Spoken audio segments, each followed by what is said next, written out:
products.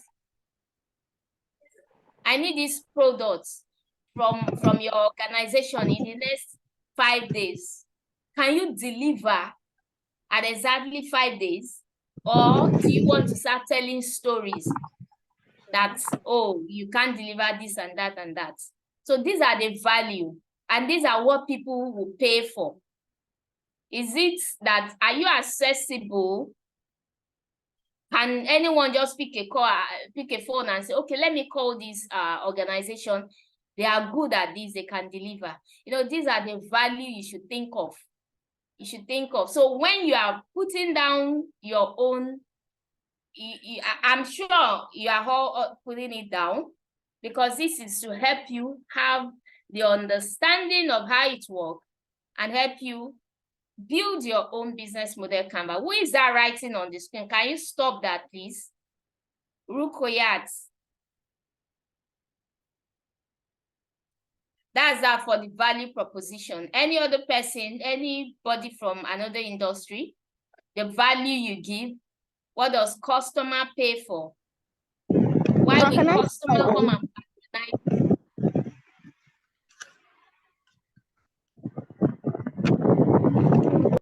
Hello? I need a response from you, please. This is a practical session, and that's why we're working it together. So I need your response. Hello, I don't know if you can hear me. I can hear you, please. Hello, okay, ma'am. So I design, printing, and branding. Okay.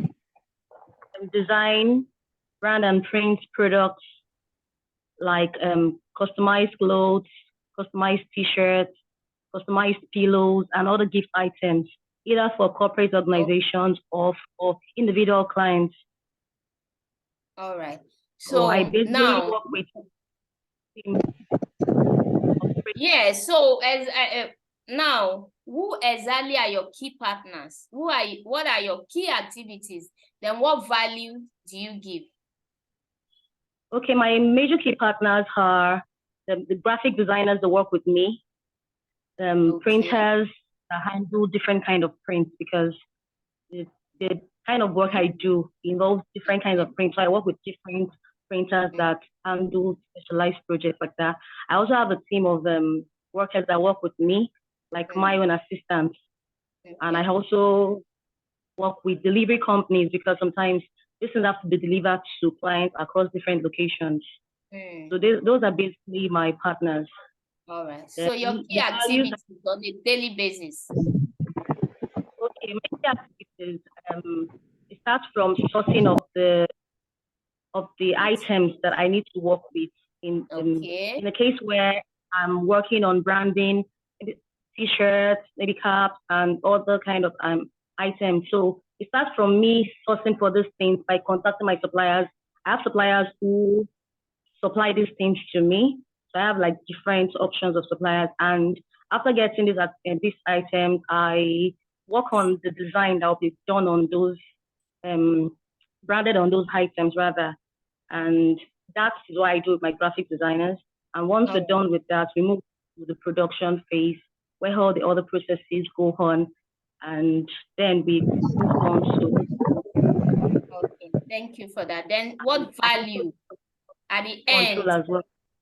Yes, so what product, what's your services, what value do you give? What will make customers come back again?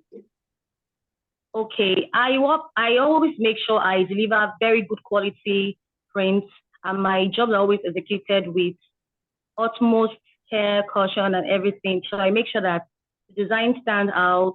Like when a customer tells me, this is what I want. We want to brand this kind of clothes for our company. Or like recently, I just handled a project for a particular organization. They have a program, and they wanted someone who would brand very nice t-shirts and caps and other items, hoodies for their event. So I worked on designing those. I worked on the design based on the theme of their event. Yeah. And after, they loved the design because we had different people who pitched for it. And out of everyone, they loved the designs I sent to them.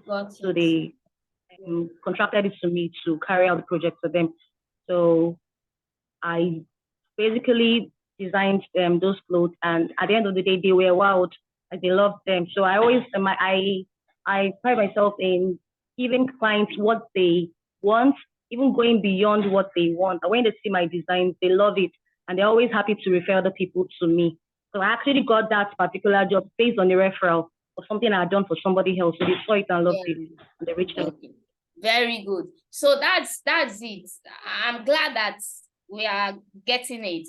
So that's very good. Any other person from another sector entirely who also share the key partners, the key activities, and the value you give? Another person? Okay. So let's move on to customer relationships.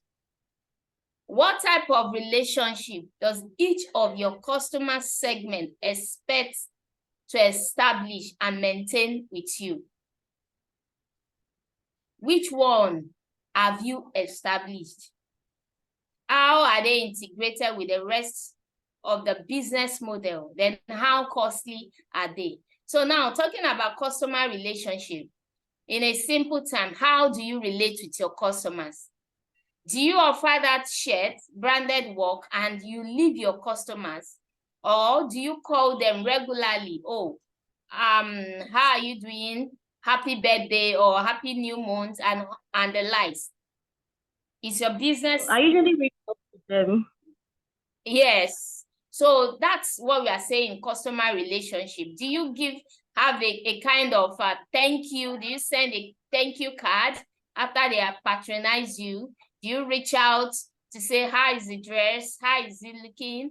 You know, and all that, just to keep in touch. So how do you relate with customers generally with your own business? So let me hear from the participant, please. Okay. Like, while I'm carrying out a project, I relate to my customers almost on daily, or let me say on weekly basis, because sometimes they call to follow up on the process. They want to know if it's done.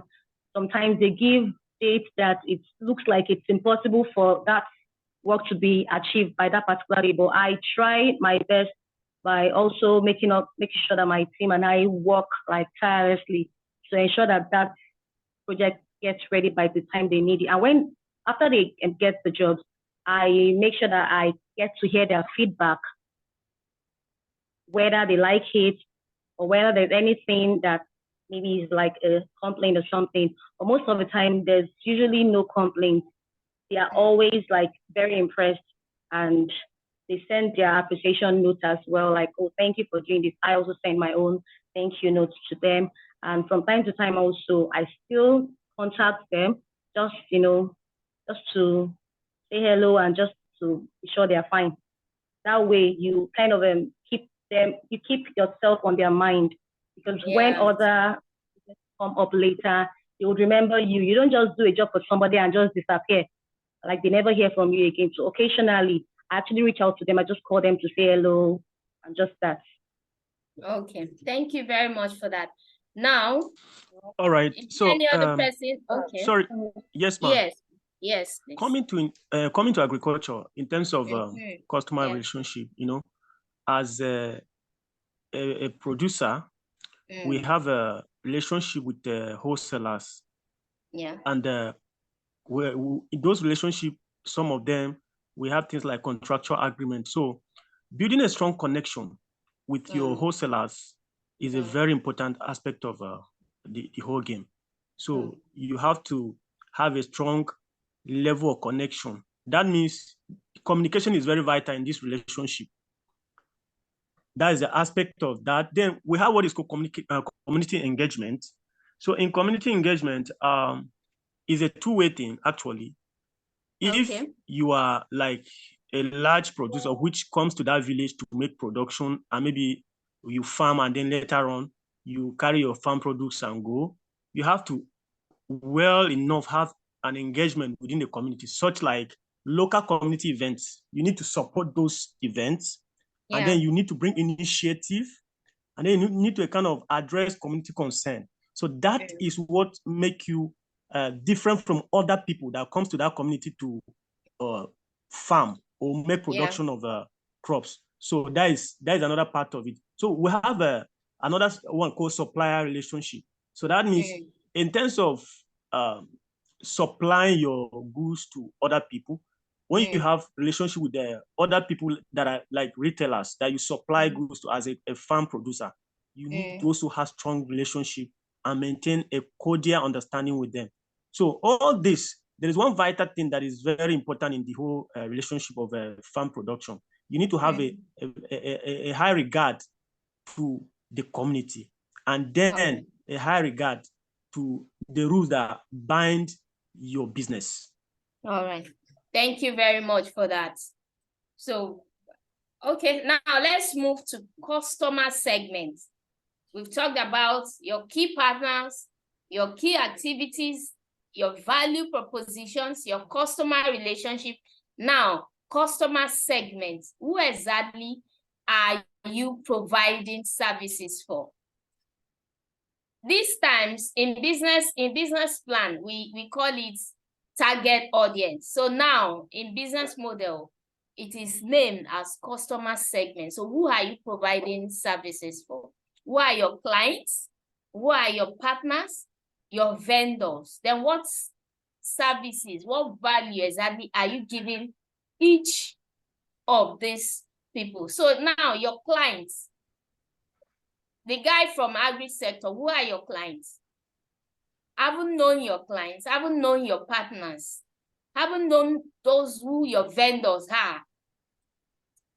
Rita, your vendors, haven't known them. So what services do you give this set of people? Now, based on 3, clients, partners, and vendors, what services do you provide to each of those segments? Let me hear you, please. Okay, ma. This is the lady from the food industry. So Okay, my customer segment, they are health conscious consumers in Lagos. Okay. These people, they are willing to pay a premium for highly tested food. And they are also, and we also have allergy sufferers. These people, they have specific food requirements that they need. Also, we have a food preferences section for diabetic patients, hypertensive patients, and the rest. So we also have a provision for busy professionals. These are people that they barely have time to make their own food and they don't want to eat outside. Yeah. So we provide a situation where they can order for their food ingredients in one place. Say they want to you want to make afan soup. So we'll get all the ingredients for afan soup to you in your house. We also have delivery services for that. Wow. So we also have parents. Parents are also part of our target audience. So these people are people that have children. So they basically want to take care of their children with healthy food.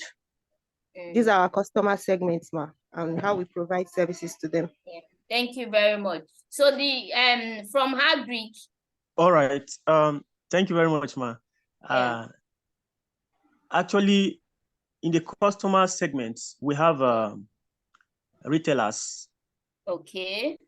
Yes, those that buy from us. Yes. To go and sell in a small quantity. Then we have okay, basically like my code that just finished speaking. In this regard, we can have also a relationship because she's a food processor. So I'm like a manufacturer because I'm a typical farmer. So she can also be my customer because I will sell products to her so that she can take them to laboratory and then do what she needs to do. Then we have restaurants. Restaurants can buy from us, and that is just that. And then we have institution. Now, institution like let me say bodies, like big bodies. Okay, let me say how do I put it? Let's say food processing industry, like quite different from my core, like industry that are maybe supported by government that produce food and then turn into something else. So let's say if I'm producing things like vegetables and maybe I'm producing plants that they use in making drugs, yes, that those ones can also be my my customers. That means they are manufacturers, a heavy kind of institution. So that is just that. Then exporters, those that buy and take out. Yeah. Yes. So if let's say I'm producing Beniseed, of which is part of my product, I'm producing granules, I'm producing maize. So now if like, okay, I'm also producing egusi. So now let's say people from Lagos can decide to come to the northern side, buy, and then maybe repackage and export them out, since they are close to the sea there, and there is easy access there. So that is just it. So in a nutshell, these are my customers' segments. Thank you, ma. Segments. Thank you. Yeah, thank you. So any other person from another sector entirely? Okay, from the fashion industry, my clients are basically the females. I provide them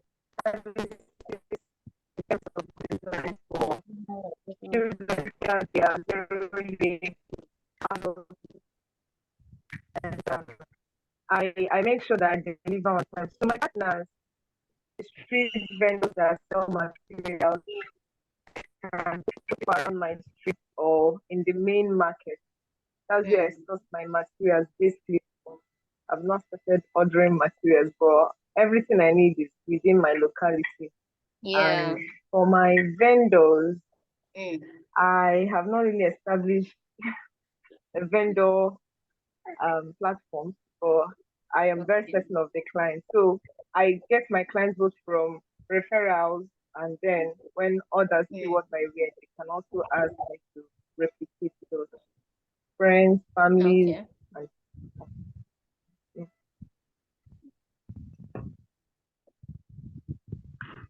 Yeah, go on. Okay, so that's all. Yeah, that's all. Okay, that's all. Okay. That's all. Yeah, go. You said that's all. That's fine. Any other person? I'm seeing Carola. Okay. Okay, so let's move. Key resources. What are your key resources? What do you need in achieving results? Someone in fashion industry, I know you need sewing machine, right? So these are the examples of key resources. So now, Victor in agri space, what are the key resources? What do you need on a daily basis? What do you use to achieve? What do you use? Okay, somebody, Tricia, I'm sure you will need lights. You need generator lights. You need constant light. So these are what I mean by key resources.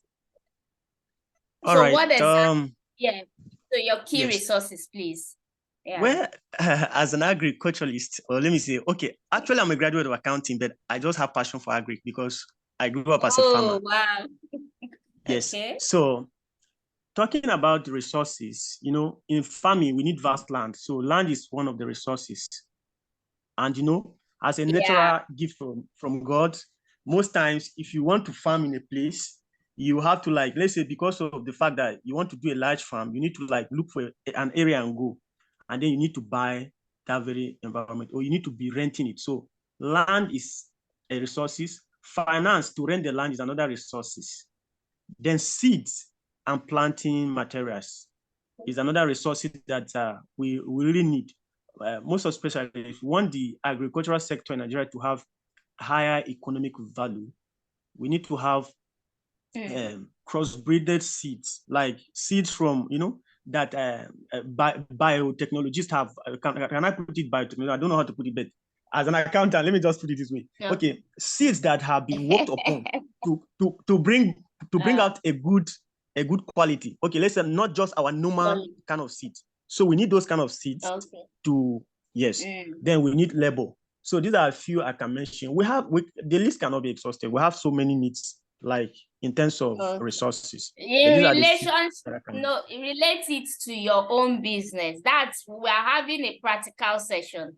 So this class Yes. is for you to relate it to your own business as it affects you on a daily so basis, now how you run your business. So what All you right. have in your possession, what resources you use on a daily basis. That's what this class is all about. Okay? Yes, ma'am. So maybe All right. you need a website to talk about your business. Or don't you think Oh. you need a website? Don't you think you need Yes. intellectual property by registering that your name? So those are the things. You cool. need financials. You need finance. Yes, ma'am. And you need human capital. You need people that will work in that farm. So That these is are labor. the resources we are talking about. All right. Yeah, that is for you to have your understanding. This is my business and this is your life. Except you don't want to do business at all. This is life we are talking about. And that is why your business model canvas. So you are modeling it to work on a daily basis. So what you have is what you can give. And that is the essence of having this model canvas, so that you understand what it means. Okay, so any other person, Ugochi, Fashion, Trisha? Okay, my key resources.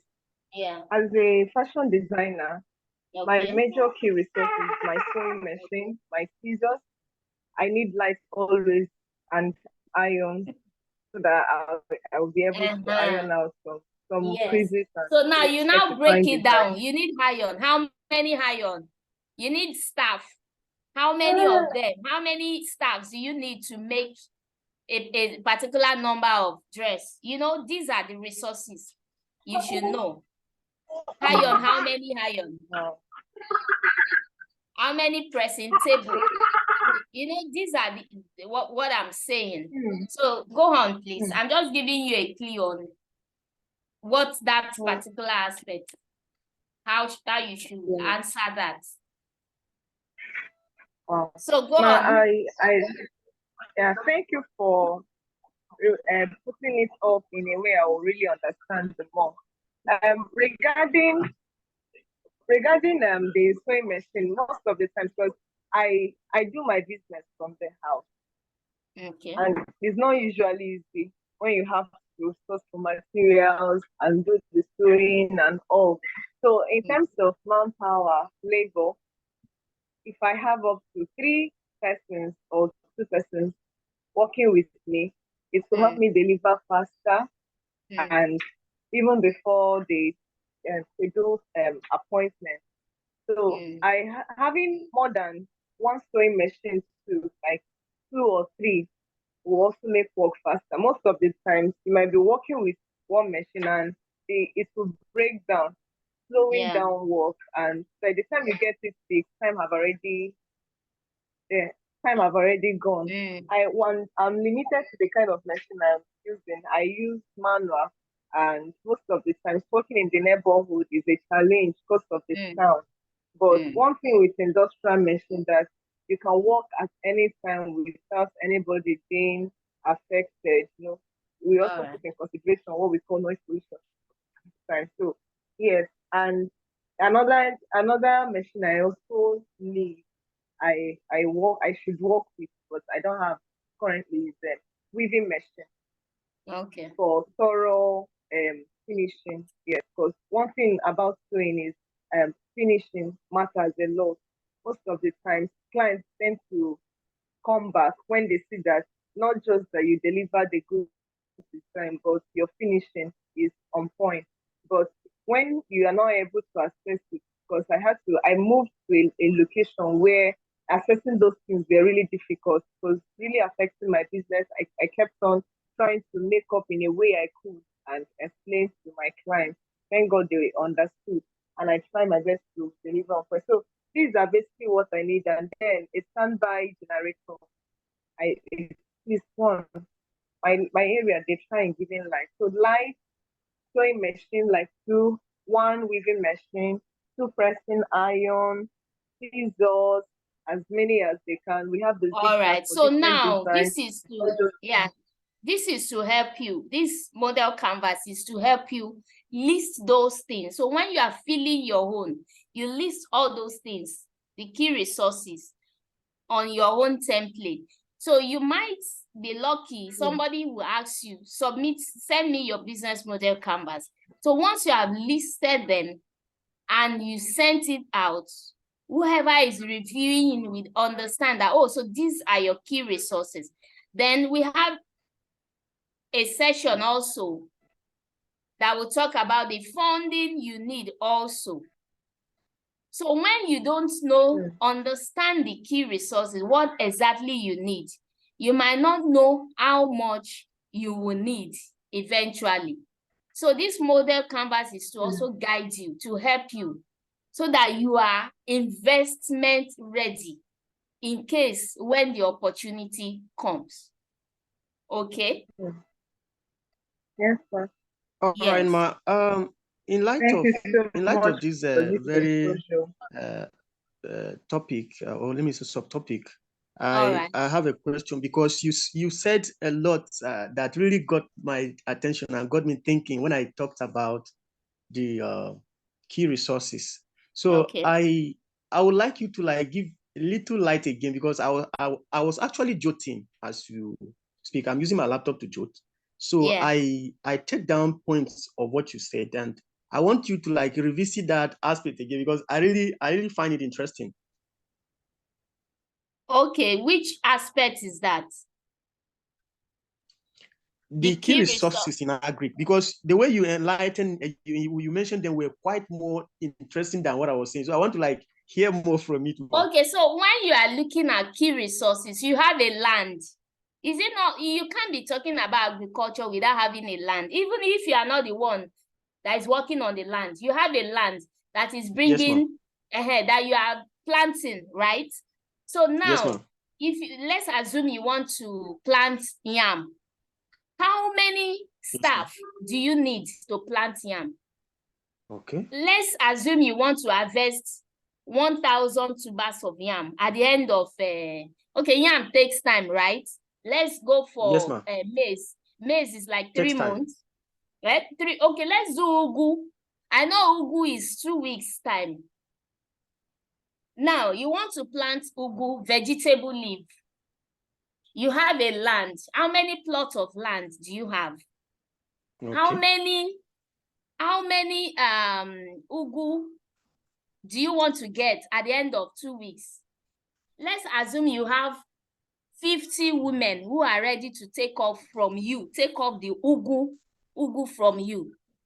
And you want that ugu to be ready in 2 weeks. How many staff do you need to plant the ugu for you? Okay. That's one of those are part of the key resources. You need water, right? For the ugu. Yes, ma'am. Very well. That's another key resources. So now water cannot drop from heaven for you. So it means that you need a borehole to supply that. Or you need irrigation to supply that. So what will cost you to connect water to that ugu land? These are the key resources you should be talking about. That's for land. I have to come down to farming now. To water the ugu, you need water. Then you need people who will plant the seed. You also need people who harvest it. Then you need women who will come and take it off immediately after 2 weeks. Then the next 2 weeks also, you're also looking at another set of people who will continue the work, so that 2 weeks, the ugu is being taken. You are getting your money. Then how much? That's how to break it down. So you are the one that will now do the homework now. I've used that one to give you examples. You will now sit down, maybe think well about it and write it. Yes, ma'am. Thank you so very much, ma'am. For you, you can use any other thing. Look at how many months you need to harvest a particular product. Look at how many numbers of whatever product you are harvesting. Look at how many numbers of outputs, how many staff will work on that land to give you a particular yield. And how much will you sell it for you to gain your money? That's how to do the key resources. You might need generator to pump light or water. That is a key resources for you. Maybe in your area, there's no light. or you need solar lamp, you need to mount solar lamp. It's key resources for you. Then distribution channel, just like I said, you have the women, all these my 12 women, market women who are ready to take the ugu, you know, that is what we are saying. The revenue streams, how much are you getting back? So whatever resources you are putting into your business, you should also think of how much am I going to recover, to get back if I put this. That was why I mentioned to Gochi from the fashion line, how many staff do you need to sew that particular number of shirts? Okay, if you need like, if you are using like 10 staffs now to sew 100 shirts, how many hours? You have to break it down. How many hours will it take one particular staff to finish one shirt? Calculate it. These are business people. You need to calculate so that if you might need 5 people to do the work, and you are wasting money employing 10 people. At the end of the day, you are wasting money. You are not properly utilizing the resources you have. So you need to calculate. Otherwise, people that you employ to do your work, they will cheat you if you don't really know the business and if you are not really calculating. So you need to know the game. Do you get that illustration and my examples? Absolutely, ma. Thank you very much. Yes. So now let's go to channels. Channels of distribution. How do you distribute that your fashion? The end goal is to make money for any business person. So you sew that your clothes. How do you distribute? Just like the lady from food sector said, she distributes through supermarket. So how do you distribute?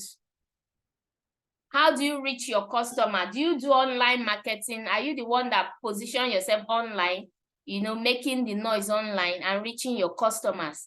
They are online. How? Whichever way works for you. If it is digital marketing, if it is through word of mouth, traditional marketing, maybe radio jingle, televisions, and the like. Whichever one works for you, because we are in different sectors of business. You can also use news media to also talk about your business. So whichever one works for you. So now let me also hear from 1 or 2 people how you reach your customers. What models, what channels do you use in reaching your customers? Okay, the way we reach our customers, ma, apart from the supermarket, we use local advertising. We use word of mouth marketing. Yes. We also use email marketing, social media, and we use user referrals too. Very good. Any other person?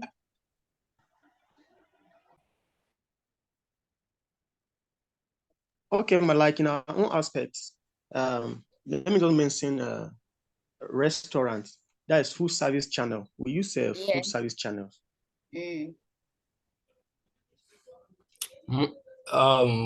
Ma, let me also have a question here. First and foremost, thank you so much for your presentation. You're welcome.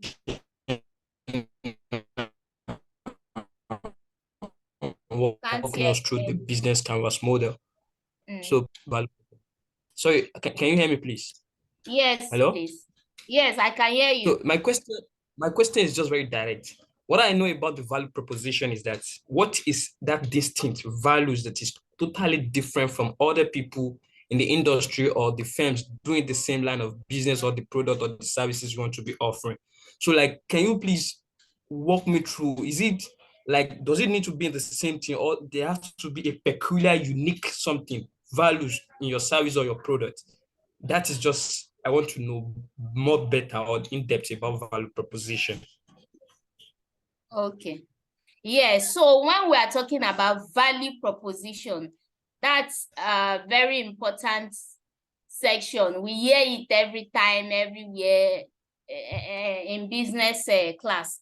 Now, value is that thing that you are doing that distincts you from others. That's one. Now, if you are looking at value, what is that thing that will make me to come and pay you? What business are you doing? I'm into automobile, buying and selling of the Buying and automobiles. selling of The automobiles, automobile. I Okay, mean the now, cars. yes, dealing with cars. Why will I come and buy from you? Just tell me why I should come and buy a car from you. Thank you. It's very just direct. Because I'm hovering high quality brand engines of cars that I'll be selling to you. So that is value you are offering. Now, that thing you say you are offering, do you think I can get it elsewhere, or you are the only one that is offering it? Like the question is a bit trapped. I believe. Yes, so that's the value. Value should make you distinct, separate, as in what will distinct you from other things. What will make me leave my house and come and say, I'm coming to your shop to come and buy car? That is value. If a customer have not gotten to that level of saying, oh, let me come and patronize this guy, then you are not giving value. So now you want to look at value in terms of maybe when they come to your office. Do you know that offering a customer water alone can be value? The way your people, your staff respect that customer when that customer comes in can be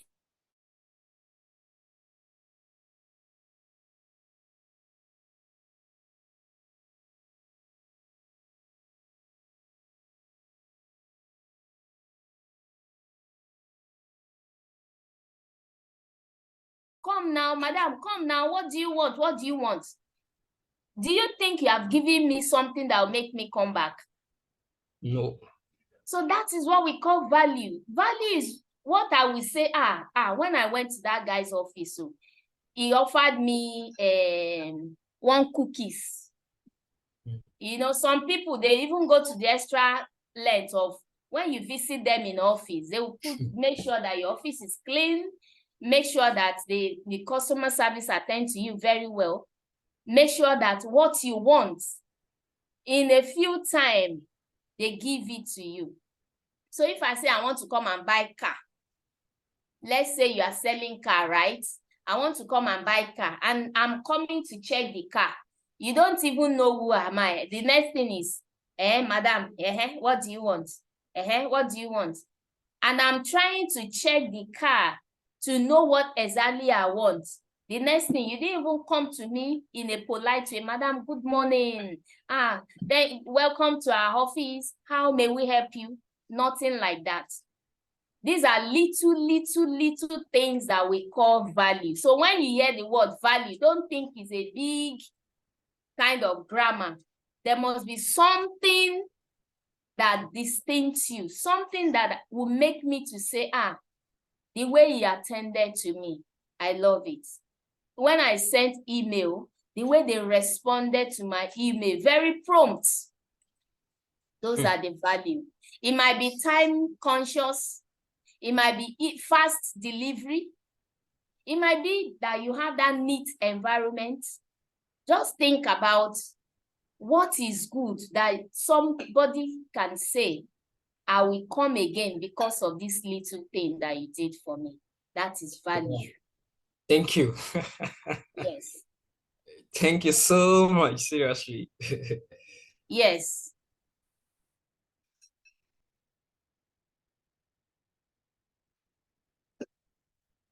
Okay, so sorry, I think that. Yeah. Oh, yeah. Now the next thing, now we've moved from channels.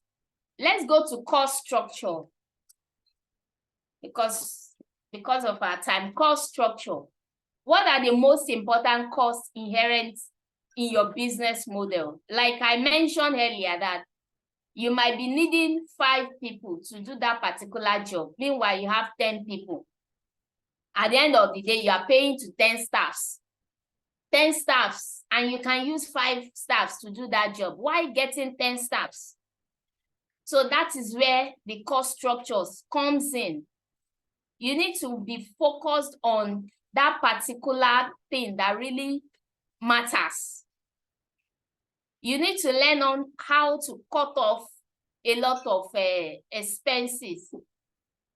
That is what cost structures mean. So which key resources are most expensive? Which key activities are most expensive? You need to look at the ones that are really, really important that you can use, and look at the one that you can do away with. Okay, so you can also look at, okay, somebody in agri space that shares RAM and a caterer that wants to buy RAM. The caterer can gather 2 caterers or 3 caterers, they buy the RAM together and share. Do you think that one will be cost effective? Right? Hello? Yes, Hello? ma'am, I'm hearing you. Yes. Okay, so I just asked a question. Somebody in catering line and the person wants to buy a cow for an event. Don't you think sharing cows with other caterers will be lesser? Perfectly, it will be lesser. Right? It will be lesser. So that's what I'm saying. So maybe someone in fashion also, you want to buy in bulk. You can get some other people who are also in that line, and you want to buy from China, for instance. You get people together, put money together, and buy in bulk at once. In doing so, you are reducing your cost than just buying like that. So that is what we meant by cost structure. You need to be able to structure that your cost to be minimal. So now let's go on again. Practical session. How do you minimize your cost in your line of business? The floor is open. Cost minimization, cost structure. How do you try to reduce costs? Is generator light cheaper than NEPA light? Which one do you choose? Which one do you go for? How do you minimize cost in that aspect? Because you need to pay for lights. The NEPA light is more economical than generator. We are all in Nigeria. We know how much a liter of fuel is. So what I do, I maximize my light. Most of the coatings and things I will need it to come and use the iron. I use when the light is always available. Exactly. So if you need to iron, you wait how when I you minimize have light, right? Yes, ma'am. Yeah, so that's how to just yes. Hello, I think the network is bad. Yes. Continue. Okay, another way I minimize my cost too is buying in bigger quantities, like my lining. I'm coming down. If I check out a particular material that will require me to have, if I'm sewing a clothes that will require a particular color, I will check if that color can go with the other materials that I might likely sew in the later times, and I buy that particular color in bigger quantity. At that point, it is less. It doesn't cost me so much buying it all up at the same time, because when I start getting a work that will require me that I should go to the market to go get the transport and the time and all. But being that I've already planned ahead, got the initial color that can suit virtually most clothes that I might be working with, I don't have to spend so much time or transport going back to the market to go source for the lining. So I buy it all of a particular material that can suit as many materials as possible. Not all those shouty colors, like black virtually goes with many materials. Nude color virtually goes with many colors, other than maybe pink and all that. They tend to be off most times when you buy them. So that's one of the ways I reduce my cost, my trade, my thieves, I buy them in larger quantities, and then I make use of the timing.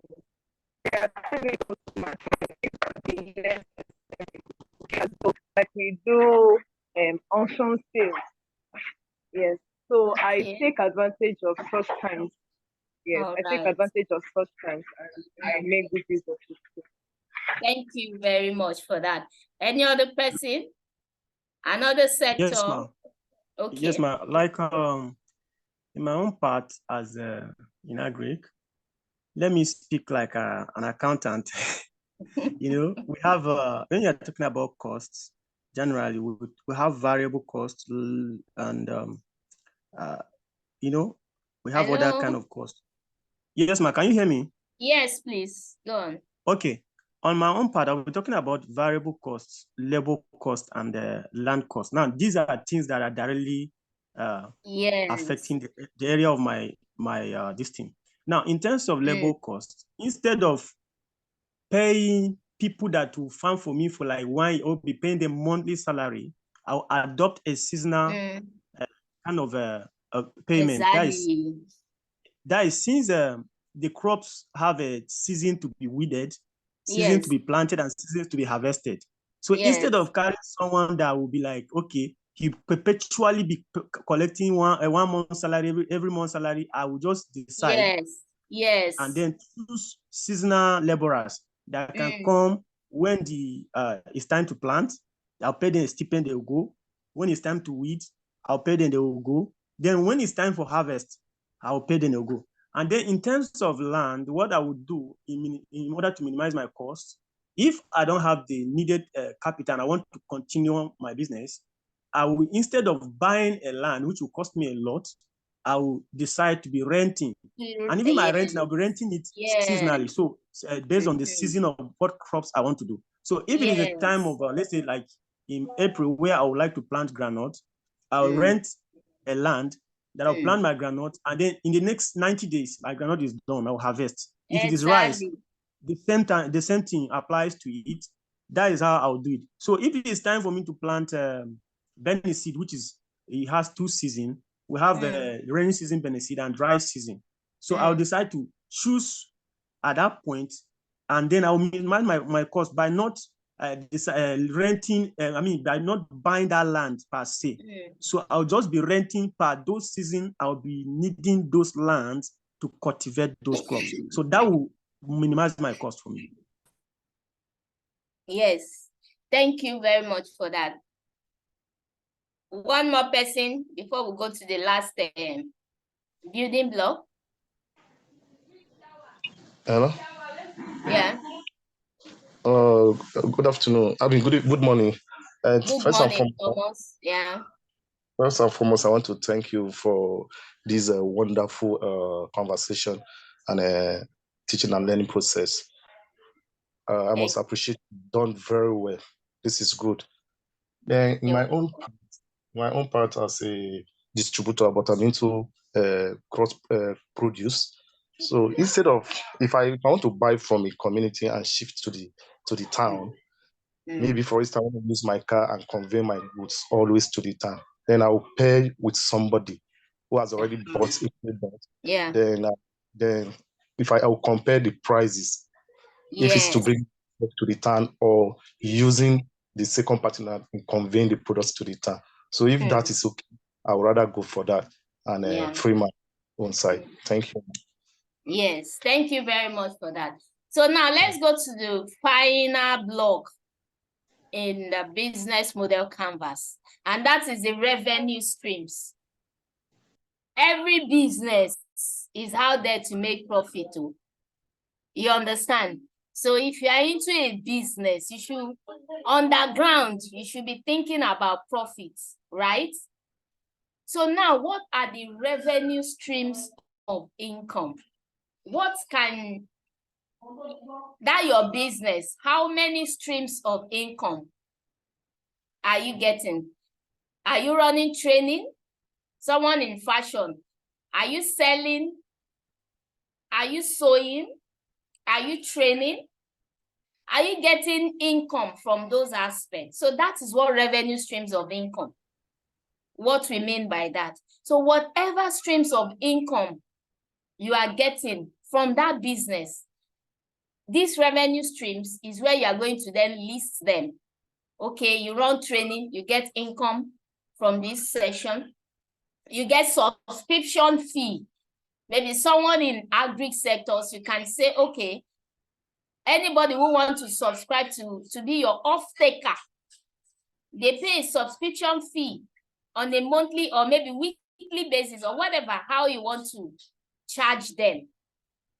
Or maybe someone who is running a training, they'll have to subscribe to that your training. Are you getting money from lending that your land or renting that your space? We have office workspace now that people share and they pay. Are you getting income from such? That is just the basis of these revenue streams of income. And you have to state it in your business model canvas. So let me hear from one or two people how you are getting revenue in that your business. Because we'll be going for our group discussion soon. And I want to finish this class before we go for our group discussions. Thank you, Olayemi and Yobajo. The floor is open. Hello, good morning. Yeah, good morning. Good morning. Good morning. Yeah, thank you for the message, ma. Yeah, the means of our generating revenue. What sector are you, please? We are into food production and processing. Okay. So we process natural herbs and spices to make natural cooking seasoning, spices, and other foods. Spices, okay. Yes, natural, with no chemical preservative, no toxins. So while we use our raw materials, we use it to process our seasoning and spices. We also sell those raw materials as well. So we package the raw materials as well, sell them in order for us to generate revenue, other revenue source of income. And after production, we package and sell our product as well. And we sell our waste as well. Those things that we generate. So those are the things we do. Thank you. Good. So that is it. So when you are writing your own, you need to state all those things in your revenue streams of income. Any other person? Okay, yes, ma'am. Like talking about revenue streams of income. Based on your own business line. How do you get revenue? Yeah. Yes, we actually get revenue. Our basic source of revenue is from the sales of our crops, and then livestock, like our meat, like chicken. Okay, that's if in terms of when we have animal farm, we sell goats, so it's another source of income for us. Then we also, this one we intend to start. We've not yet started, but we intend to offer enlightenment classes to the locals, so that at least they will have a great view of the importance attached to what they are doing as is a key sustainable factor to human life. Because without agriculture, production of farm, if you go and stay in the city, if they did not do farming, I don't know how people in the city will eat. So we want to kind of try to educate them on how valuable they are and how important they are, and then teach them how to add more effort towards what they are doing. All right. Thank you very much. So we've all gotten the 9 blocks of business model canvas. Right. So now let's start again. I want us to list the 9 blocks before I share you into groups and go for your class work. Let's list the 9 blocks, please. Okay. We have key partners, key activities, value proposition, customer relationship, customer service, key resources, channels, cost structure, and revenue. Oh, very good. So now we'll be going into our group discussions, and when the admin will share you into groups. So what you will be doing in your groups is to build a business model canvas using these templates.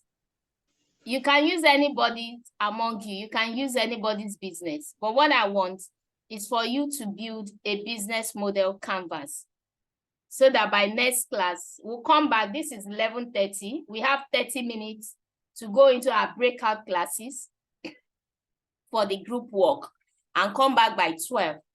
So we'll quickly go through the business plan session for the next session when we come back for our break. So we'll be going for our breakout section now, and you have 30 minutes to build a business model canvas. Admin, over to you, please. Please share them into groups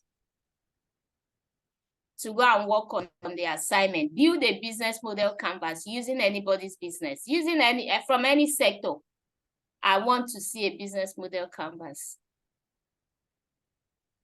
Admin.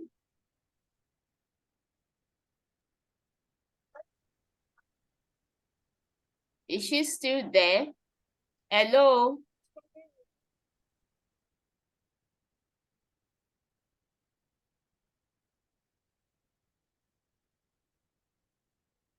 Hello?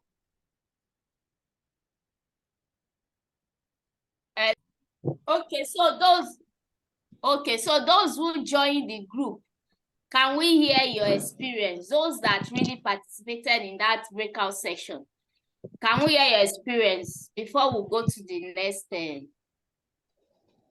next topic, the business plan itself? Those who really participated. Yes, ma'am. Okay, so let's hear from you. What was your experience like? How did you see the breakout session? Was your team member, were they engaging and the likes? Yes, actually, the breakout session was okay.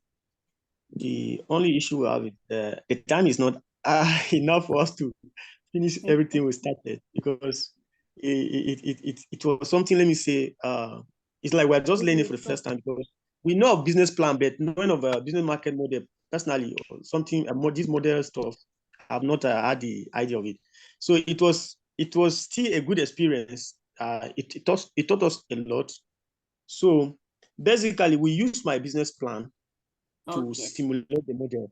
Yes. So build the model. Yes, to simulate the model. So on that aspect, I started, but we did not finish, but all of the group members were active.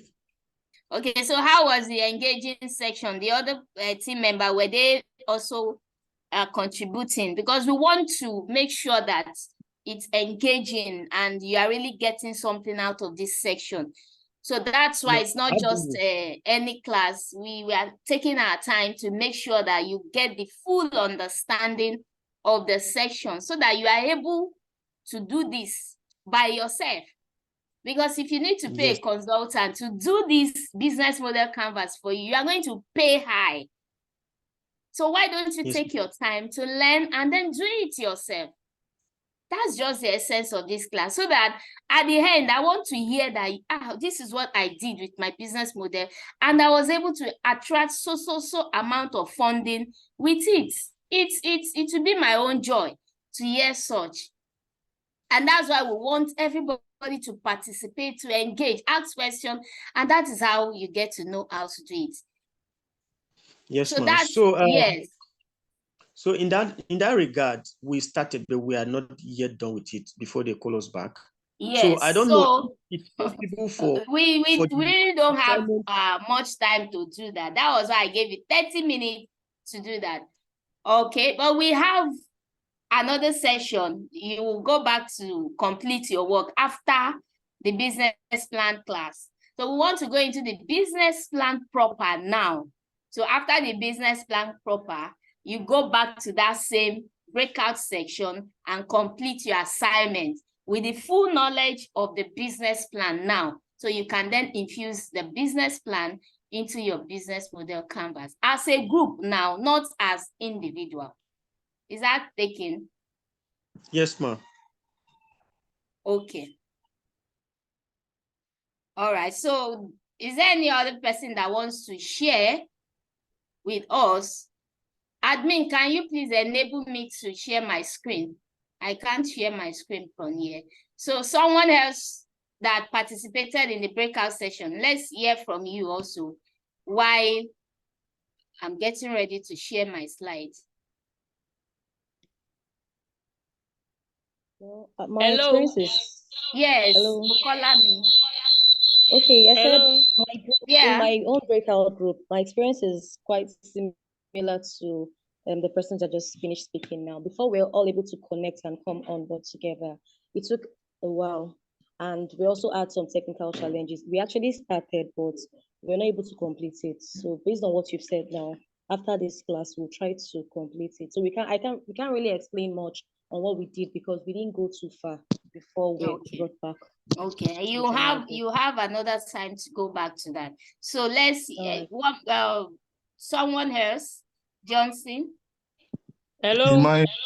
Yes. Okay, Raouf Ajibo. Raouf, who is speaking? Raouf or Johnson? In my own. Okay, Hello, Thomas.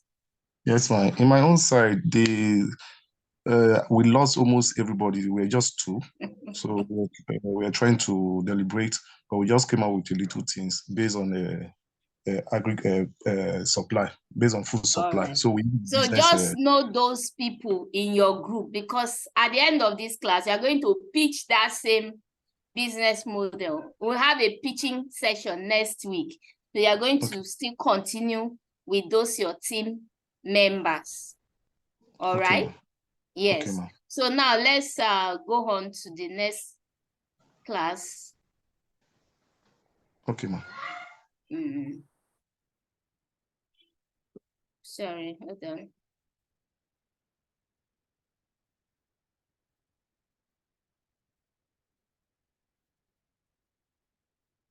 But in a nutshell, what I want to hear from you, what basically the summary of what we just did, the business model canvas. Can anyone tell me the summary of what you got from that session?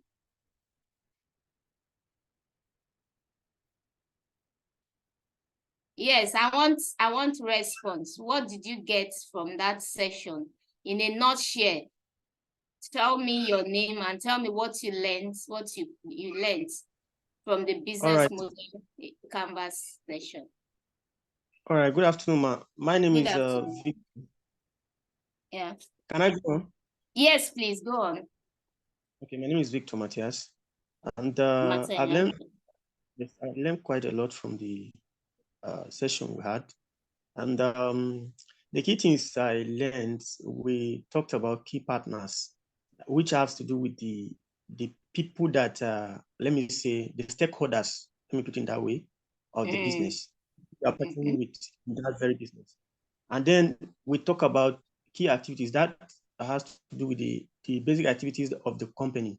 So like in my own case, our key partners has to do with local farmers. What did you learn? You know your key partners, you know everybody, but what did you pick from the class that you're going to improve on after this class? The part of the whole thing that really got me thinking and interesting was that cost structure. That is one of the things that really gave me deep insight, because on my own part, I was thinking that cost structure is just a peripheral stuff, but when you broke it down, I came to realize that everything I did was not really totally complete without what you added. So that is what I learned, basically. That is one of the most important parts of my learning. All right. Thank you very much. So now let's go to business plan.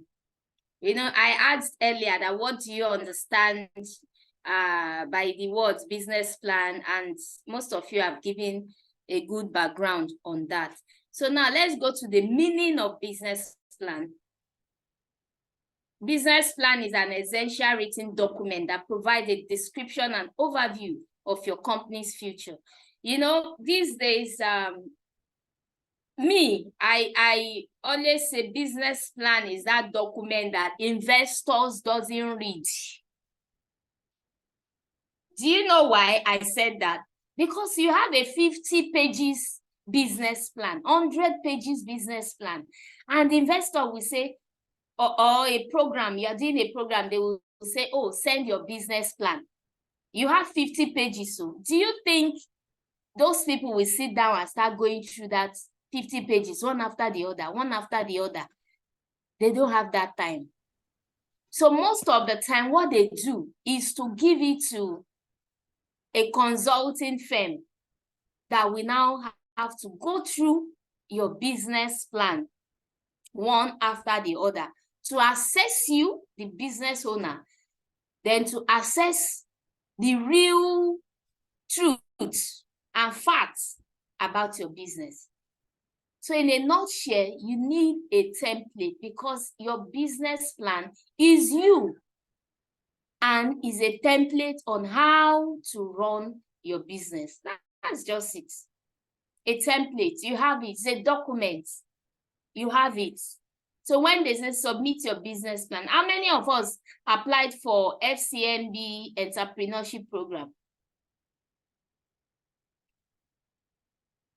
I'm asking a question. How many applied for the FCMB entrepreneurship program? Me, I wanted to apply, but I end up not applying because I think I saw something that has to do with the business registration, whether your company is incorporated. And okay. I okay. So, but yes. Yes. So, any other person? Do you have anybody that applied? No. Okay. So now that business program, business FCMB entrepreneurship program, you will ask to submit your business plan.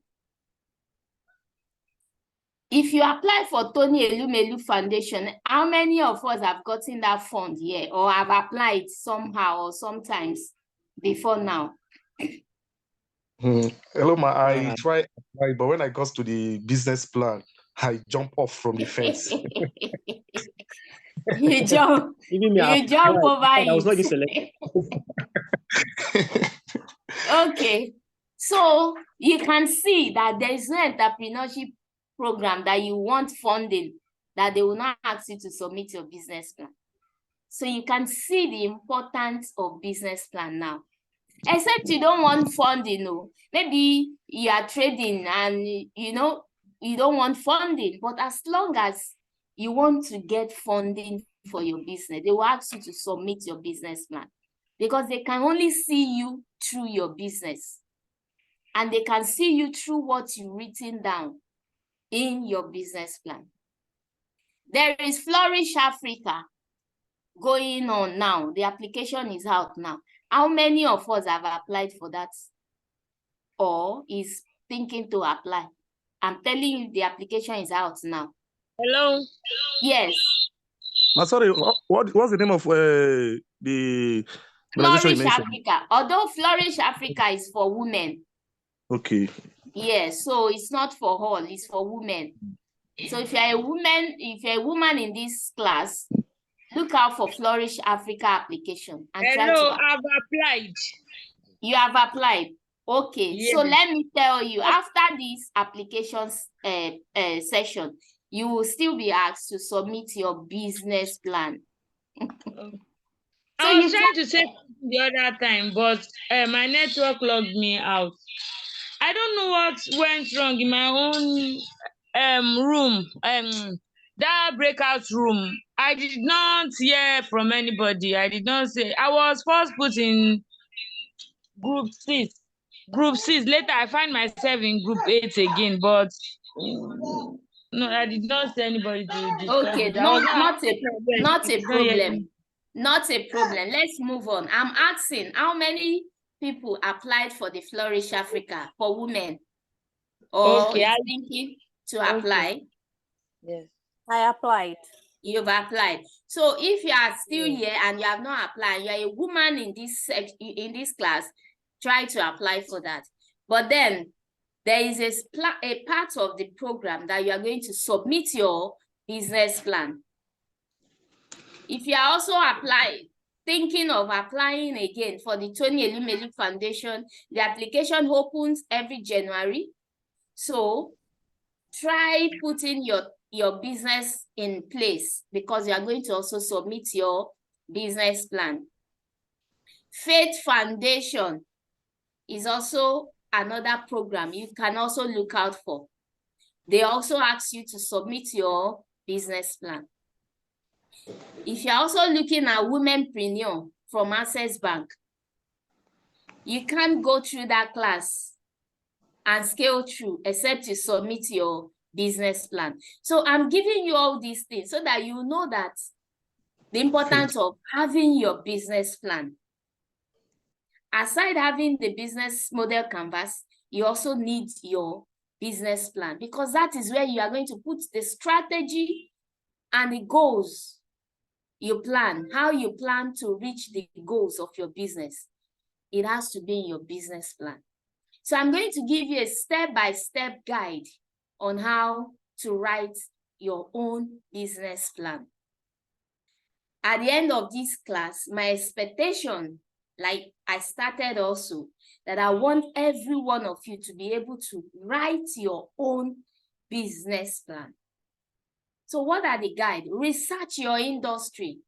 Like I asked, which sector, which industry? Some business people don't even know where they belong to. So you need to start thinking about where exactly do I belong to? Where? Am I in creative? Am I in fashion? Am I in this and that? You need to start researching, to ask questions, to know where exactly you belong to. And you also need to know where they call them. Some industry will say creative, and you are into food and event, catering and events. And they expect that catering and event belongs to that section. So you need to research. Especially if you want to submit your application, you need to know the list of industries that they are calling for. Brave Women is another application by Wema Bank. And they are giving 6 million naira to business owner. But women, they call it Brave Women for women. So you can look out for this kind of application also. And if you are applying for such, remember, you are going to submit your business plan. So this is a good time for you to start thinking on how to put together your business plan in place. Then there's another myth about business plan. Not until you have 50 pages, 100 pages that makes it a standard business plan. No. My own advice is that have a comprehensive business plan. Then, if you are submitting your business plan for a program, find out if they have a particular template you need to follow. Like the Tony Elumelu Foundation is just 4 pages. And it will tell you that whatever you are submitting, it shouldn't be more than 4 pages. Meanwhile, some application, they will give you like 10, 20 pages. You also need to fall in line. So if you pass that 10 or 20 pages they've sent to you, then you will have to look at yourself as maybe your business plan will be dead on arrival. Because when they ask you, do not exceed more than 20 pages, and you are sending 22, 25, or 50 business pages on your own business plan alone. They just mark you out because they don't have that time to start checking. So follow instruction, especially if you are submitting to a particular program. Find out what they are asking for. Find out what they want and tailor your business plan towards that application. So once you have a comprehensive business plan, all you just need is to copy and paste, edit, take out some or add some. That is what you just be doing. You already have a guideline. You have the workflow already in your system. Just go to the one you have, copy from them and share to the application and write and send to the organization that is requesting for that four template, 4 pages or thereabout. So you need to research your industry, have a concept of what your business is all about. You can't be in business for everybody. No. So you need to know who exactly you are called out for. So you have to know what your business is all about. Identify who your customers or your clients will be or are. Who are your clients? Who are your customers? Who are you selling to? You need to know who you want to sell to. If you want to based on fashion, maybe male fashion, of course, your target audience should be male. So where do you get this male? Corporate male, you go to bank, you see all these guys in banks. I'm just giving that for an example anyway, but you need to know who your customers are. Figure out how the cash flow in your business will actually work. Like we learned from the business model canvas, your revenue streams of income, it matters a lot because that is where your cash flow is very important in your business. So your revenue streams of income, you need to start looking at having 3 or 4 revenue streams of income. So you are not just basing on one particular aspect of services. Look at other things you can do to also get money. Write up your market and competitor analysis. Write your marketing strategy. How do you want to strategize and beat everybody in the market? And make sure you have your own share in the market. Outline your management and your personnel. Who are doing the work. Write up your financial forecast. So now I listed the components of business plan. You might need to look at this. Components of business plan. Can we just read it out together? Components of business plan. Title, cover page. Title, cover page. Executive summary. Company description. Market analysis. Target customers. Executive analysis. Management and organization. Products and services. Marketing plan. Sales strategy. Operations plan. Finances. And your financials. Yes. So that is, so now I'm trying to explain each. Your title or your cover page, this is a welcoming mat that leads to your full business plan. So it's meant to be simple and highlight the legal information of your business. So if you are doing your title page or your cover page, you start with your company logo. And of course, you need to get a high resolution photo of your company logo. That should be the first page in your business plan.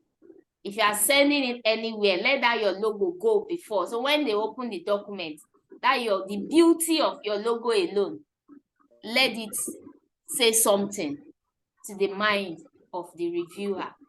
Then you have your company name, your company address, contacts, and of course, you need to number the pages. So then the next one, we have your executive summary. This is just designed to capture the reader's attention. It's an overview that briefly explains your business, your mission, your products, your team, the problem you are solving, the target audience, and the key financial information. So in writing your executive summary, you need to ensure to focus on keeping your information in summary, just like the name implies, summary. So you keep your language strong and positive. Keep it short, no more than 1 or 2 pages long. Then you tailor it to your audience. So if you are submitting some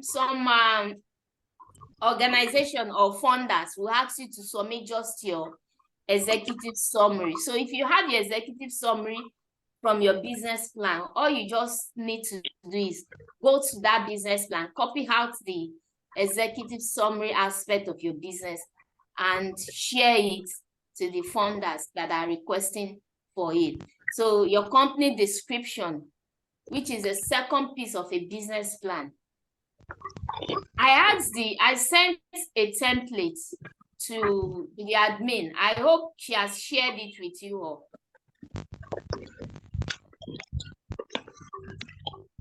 Hello.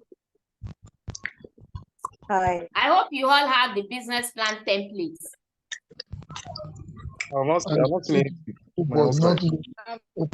I've shared it with the admin. She will share it with you in your group. So you can use the template to build your own business plan after this class. Yeah. Okay, so you keep it short. Start by laying out in simple terms what you do. That is, tell what problem you will solve or you are solving, the need you will satisfy or want you will fulfill. Before you can begin to explain your product or services, how it works, you have to lay out the value you intend to create. So the bottom line, you must be able to concisely state your business, what your business does, and for who. All right. Now, the mission statement aspect of your business plan. Your objective, this explain what your company wishes to do. Your objectives. It should clearly state the purpose and its measurable goals in a simple sentence. For example, our mission is to maintain a friendly, fair, and creative work environment which respect diversity, new ideas, and hard work. So can I get like mission statements from any one of us? You have business. So what is that, your mission statement? Let's hear. Let me hear from 1 or 2 people. Just read out your mission statement. That your company mission statement. No one is reading? Okay. So mission statement should be between 1 and 3 sentences and never exceeds 100 words. It should be short, catchy, action-focused statement that encapsulates what your business does and what its values are. Another section is your product and your services. What are you offering? So you can tell about how the product you have designed or how the service you have developed is going to address the customer's problem, the needs or wants. Then list them out clearly. So what services are you providing? What are your products? The lady in the food sector, what product? What's your services? What's your products? This segment is where you are now going to list them, what offer you give. So you gradually add more detail or build upon how your product or services process works. After writing a thorough description of your product or service, you can move on to introducing a technical description of your product or a detailed statement or how you will deliver your services. Market analysis. This is also very important in writing your business plan. The market analysis helps you to plan your approach to understanding the entire market. So the market analysis is the backbone of the business plan. It gives the entrepreneur all the information necessary to determine whether a product, service, or idea is a valid business opportunity. You know, these days, some of us, we just go into business without carrying out any research, no feasibility studies. You just start up a business.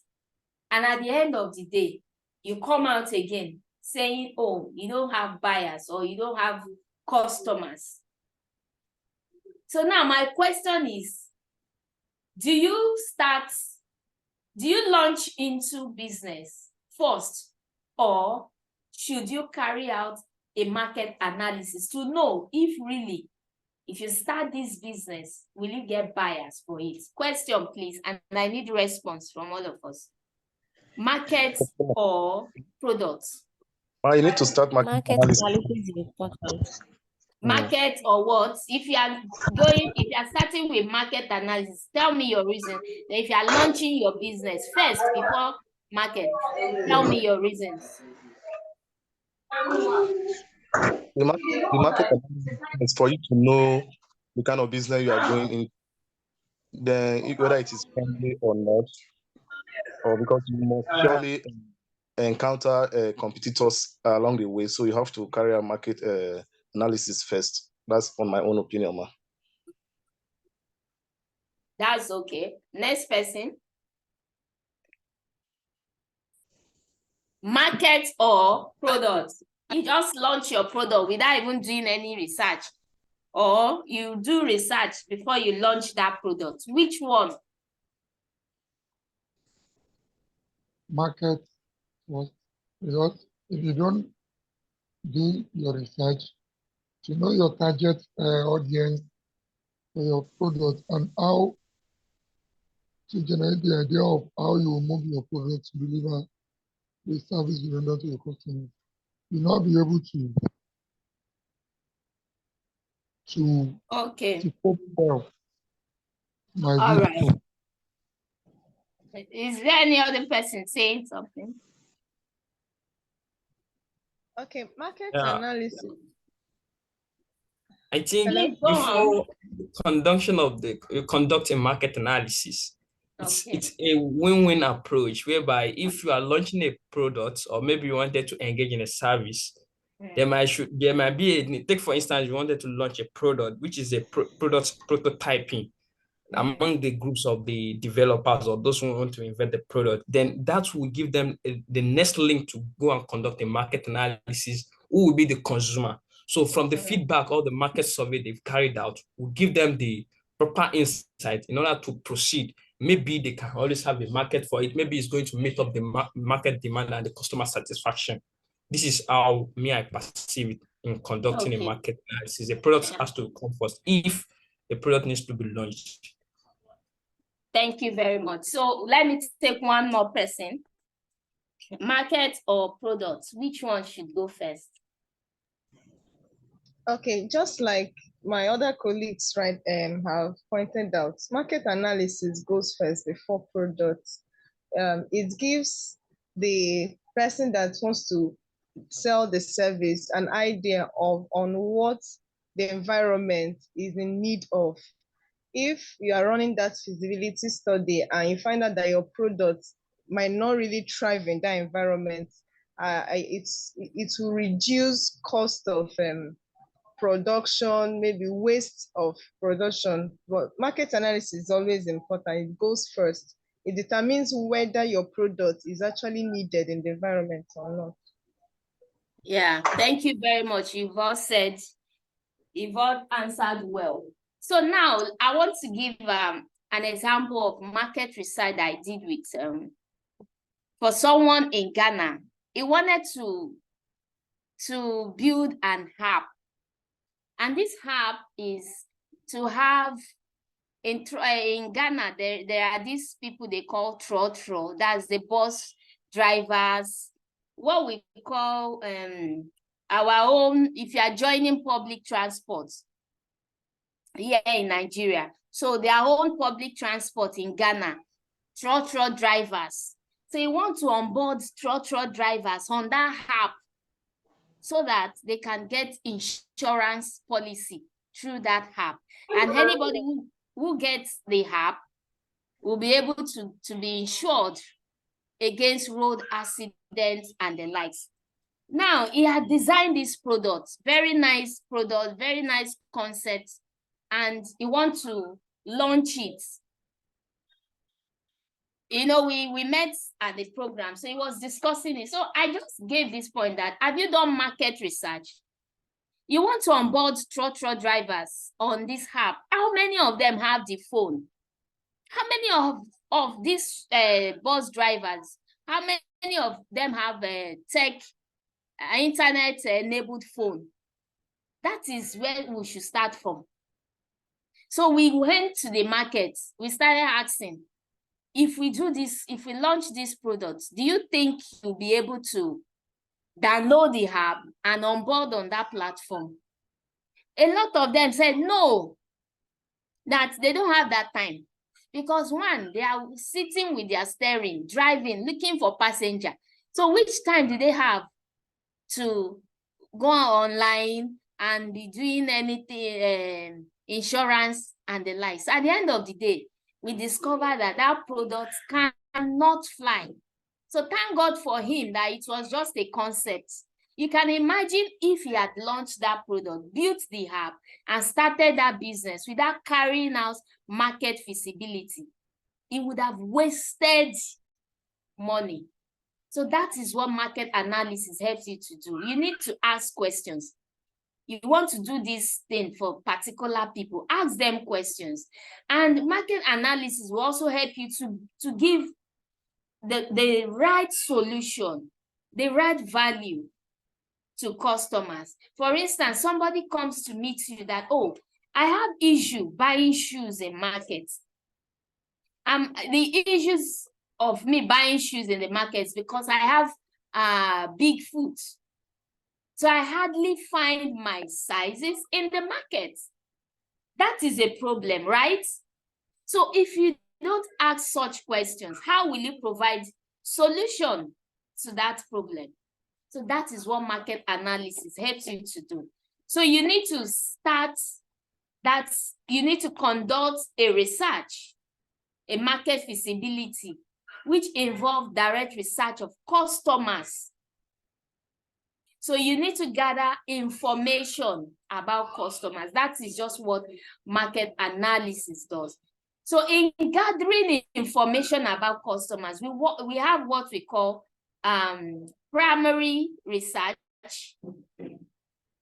And the primary research, we have primary and secondary research, which involve the research of customers by getting a form of information about the customer's preference, their pain, their gain. So most of the time you use questionnaires or surveys for such questions. Since you now understand your product and your market analysis, you have identified the individual or businesses who will be interested in becoming your customers.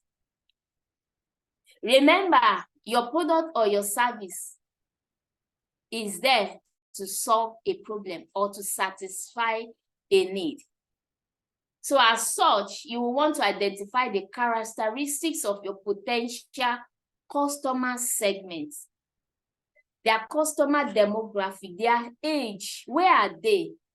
Are they in the rural community? Are they in the city? Which location are your customers? What age brackets are they? Those that you want to provide services for. What status are they? You know, are they the low income earners? Are they the high income earners? Where are they working? Are they the bank officials? Are they the oil company, the blue chip organization workers? What genders are they? So this will help you in getting that your customer and your market analysis are right. So remember, your whole objective is to make money. So if the market isn't sufficiently large to make the sale of your product, service, or idea profitable, then you will need to revisit something about your product about your service, your idea, or your business model. Then the next one is your competitive analysis. Who are your competitors? Who are those people that are doing that same business that you are also doing? How do you plan to remain in business if, at least, if you cannot take all the shares in the business? What will you do to remain in business so they don't push you out? So in this section, you will identify all of the aspects of the market that could keep you out. Many business plans simply identify the competitors and products that will compete with their intended product services. However, this is only one half of the story. If there is a certain number of competitors or competitive product services, why is that? If everybody is into food, agriculture, why is that? Why is the competition so much like this? You need to ask why. Then tell why you'll be able to enter the market after hearing that everybody is going into recycling now. Everybody recycling, this one recycling. Why is the competition so much? And how? What do you want to do to be able to retain yourself in that market? What do you want to do? What will differentiate you? That is the competitive analysis. Is it the value you want to give that will differentiate you?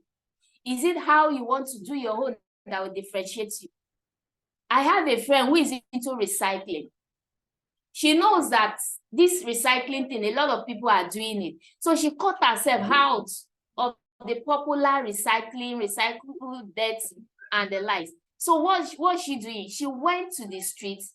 She will pick tires, used tires, and take all the used tires in the streets back to her residence and make those tires into furnitures. Use those tires to make couch, tables, chairs, and she's supplying schools.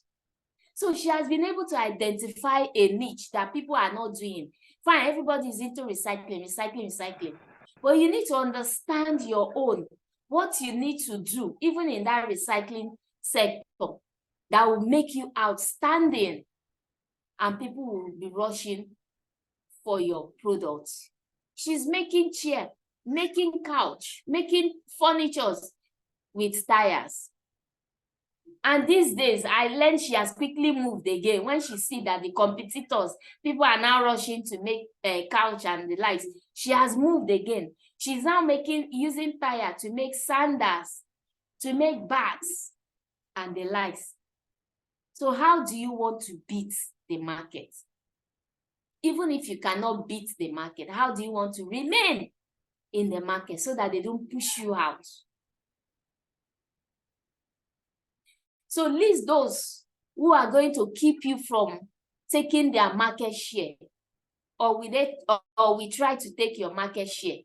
So who are those competitors that you know that if you are not also running, they will push you out of the game?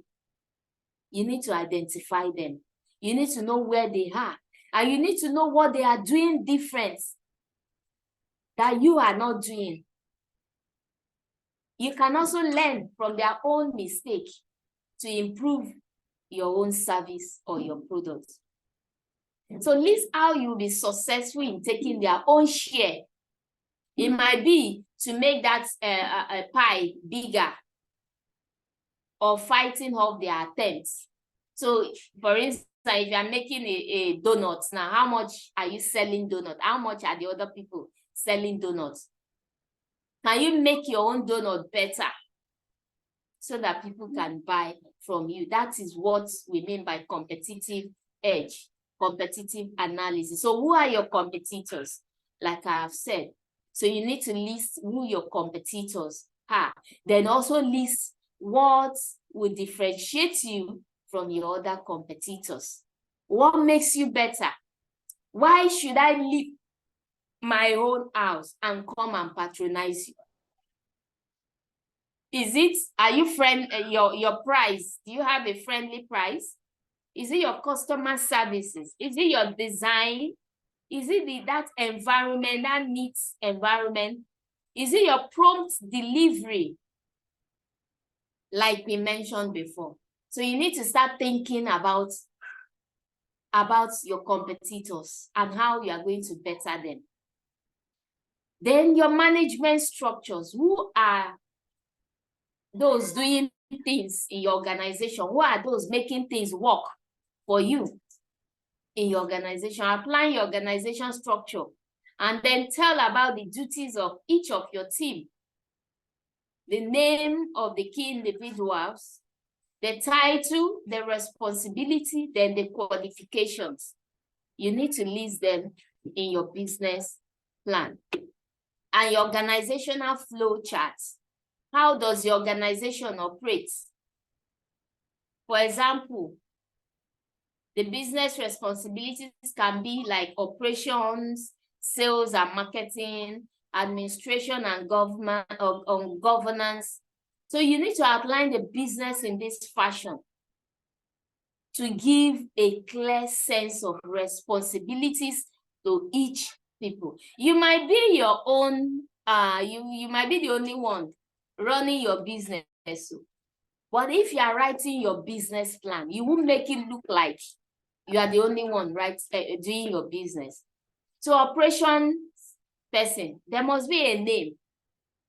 Sales and marketing, there must be a name. Who is in charge? Who is the head of sales in your department, in your business? Who is in charge of the administration and the governance? Somebody must be there. Even if you are the only one running the business, if you are the one doing the operation, doing the sales, doing the admin, just put a name. That is when you are writing your business plan. A name must go, because your name cannot be all. Operation, you put your name. Sales and marketing, you put your name. Administration, you put your name. Man, you want to kill yourself. Because when they see all that, they will say, one person running all this. So you also need to look at your business from the long-term perspective. Even if you are running alone now, look at it from the long-term perspective that, okay, in future time, I will need somebody in operation department. Somebody must be there, sales department, administration, and the likes. This will establish formal chains of authority that will become increasingly important as the business grows. So as you have new employees, you want to integrate them within the organizational chart. So that's what the flow chart helps you to do. And another thing I advise business owners, especially if you are running your business alone, one-man business owner, you also need to establish some relationships. And what do I mean? Those relationships can be like accountants. If you have an accountant friend, anything regarding accounting, you can be working with that person. Please, so based on friends, help me with this. If you have a good relationship with such person who is an accountant, he will just do the accounting aspect of your business for you without even asking you to pay. That is where the relationship comes in. So if you have a lawyer, somebody who is an attorney, as a friend, and you build a good relationship over time with that person, if you have an issue, you can quickly run to that person. Please, I need you to come on board in this area. Help me out. And the person will say, oh, fine, there's a relationship. Why? I will do it for you now without charging. You have insurance agents, you have banker, you have mentors, you have board of advisors. So if you have all these people as friends, they will only be giving you advice. Oh, don't do this. Oh, do this. And you won't have to pay them because you have built a relationship over time with that. So let's also establish that good personal relationship with people as a business owner is very, very essential in building your business. So because you don't want your business to ink or become dependent solely on the presence of a single individual. If you submit your business plan and they see that it's an individual running everything, they won't even trust you to give you money. So you need to put some people on board, bring them on board. Oh, you are my friend. I'm putting you as my business accountant too. I'm putting you as my business insurance agent. You know, that is how it works if you are running alone. So don't look at this business plan as a big thing for people that have big business. No, it starts from that one-man business and it keeps growing. So your flow chart will show the credentials for business when approaching outside investors. Because investors will want to see that, excuse me, the investor will want to see that the business is stable and that there is ample talent to perform all the functions necessary to carry out the business functions and your growth goals. So your marketing plans, what plans do you have to market your products? And in writing these aspects of your business plan, you need to consider the 3 P's, which are place, promotion, and price. And the place includes choosing the right business location that will position you well, either online or on site.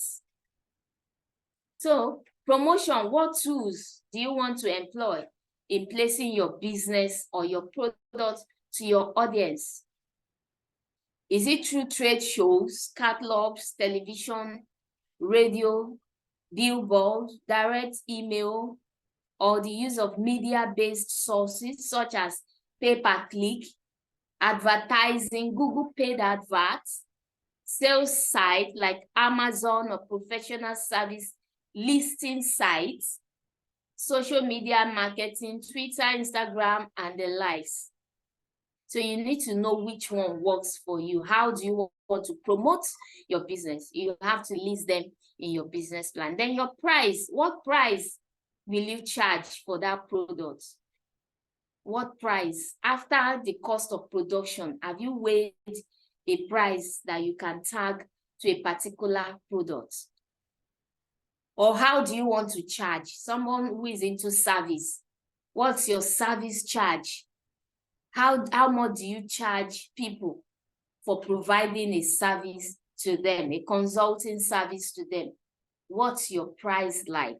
You need to determine that and you need to state it in your business plan. Like we said, your business plan is your blueprint, is a template that guides you on how to do your business.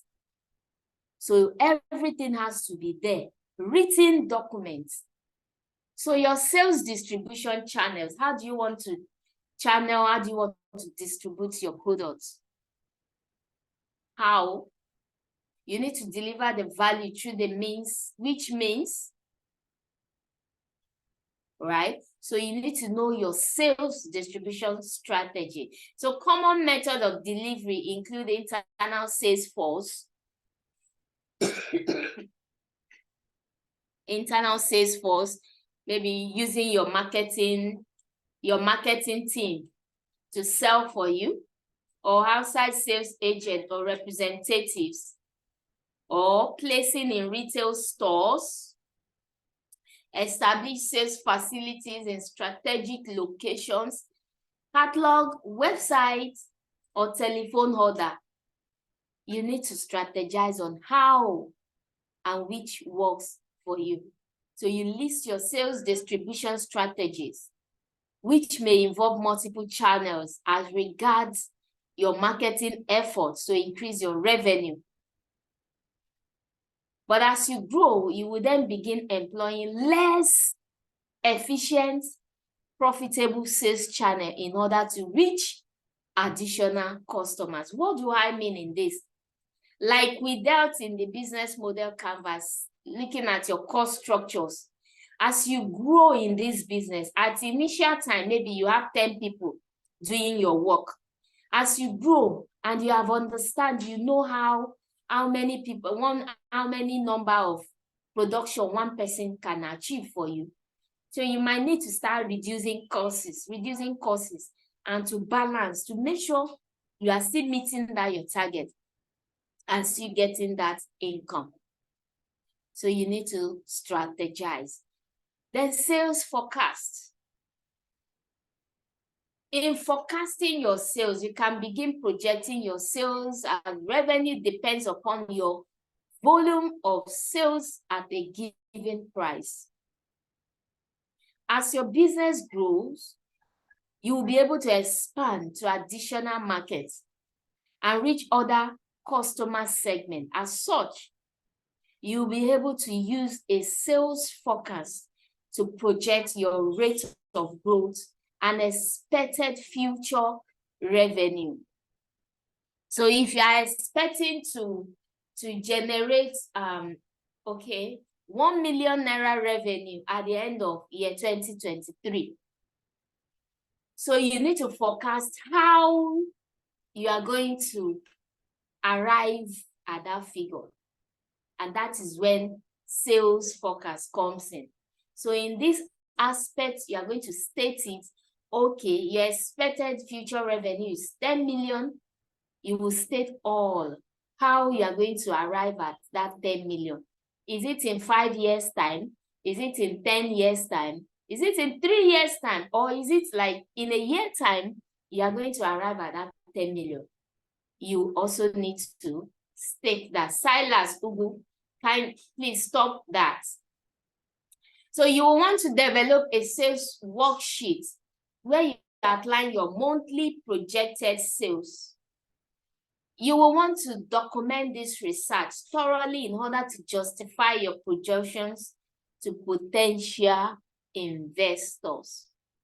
We have what we call sales worksheets. You can get that online. It's a template that can also guide you. So on a monthly basis, what do you sell? What you sell, or on a daily basis, what you sell. This will help you to know what you sell on a daily basis. When you open your store every morning, what do you have in store? Then what do you sell? How much do you sell them? Using a template, sales worksheet template will guide you. At the end of the month, you know exactly income you have gotten, you have generated from your business on a monthly basis. So on a side note, any increase in sales will have to be accompanied by adjustment to other variables such as cost of production, marketing costs, sales costs, and the like. So all this calculation will go into projected revenue and costs that put in your business financials. So operational plan, how do you operate?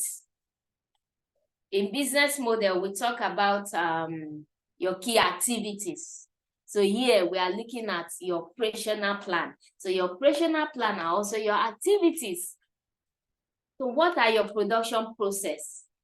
How are your services being carried out on a daily basis or monthly basis?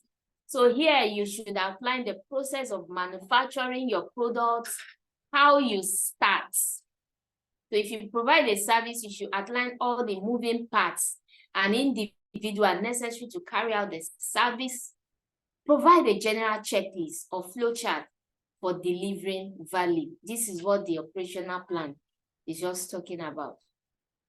So what production timeline do you have? How many hours does it take to achieve 1 unit of products? So you explain how long it takes to produce a unit and when you will be able to start producing your product or service. What time are you resuming? If you resume 8, how many hours? Like we said earlier in the business model canvas. Sorry, I'm trying to get. Okay, yeah, so your production timeline. So include factors that may affect the time frame of production and how you will deal with potential problems, such as rush orders. If you have customers that are asking you, we need these products so time. How do you want to deal with that? So what's your quality control? How do you maintain a production oversight and supervision to ensure quality? How do you identify production error? You need to put quality control in place under your operation plan. Then customer service.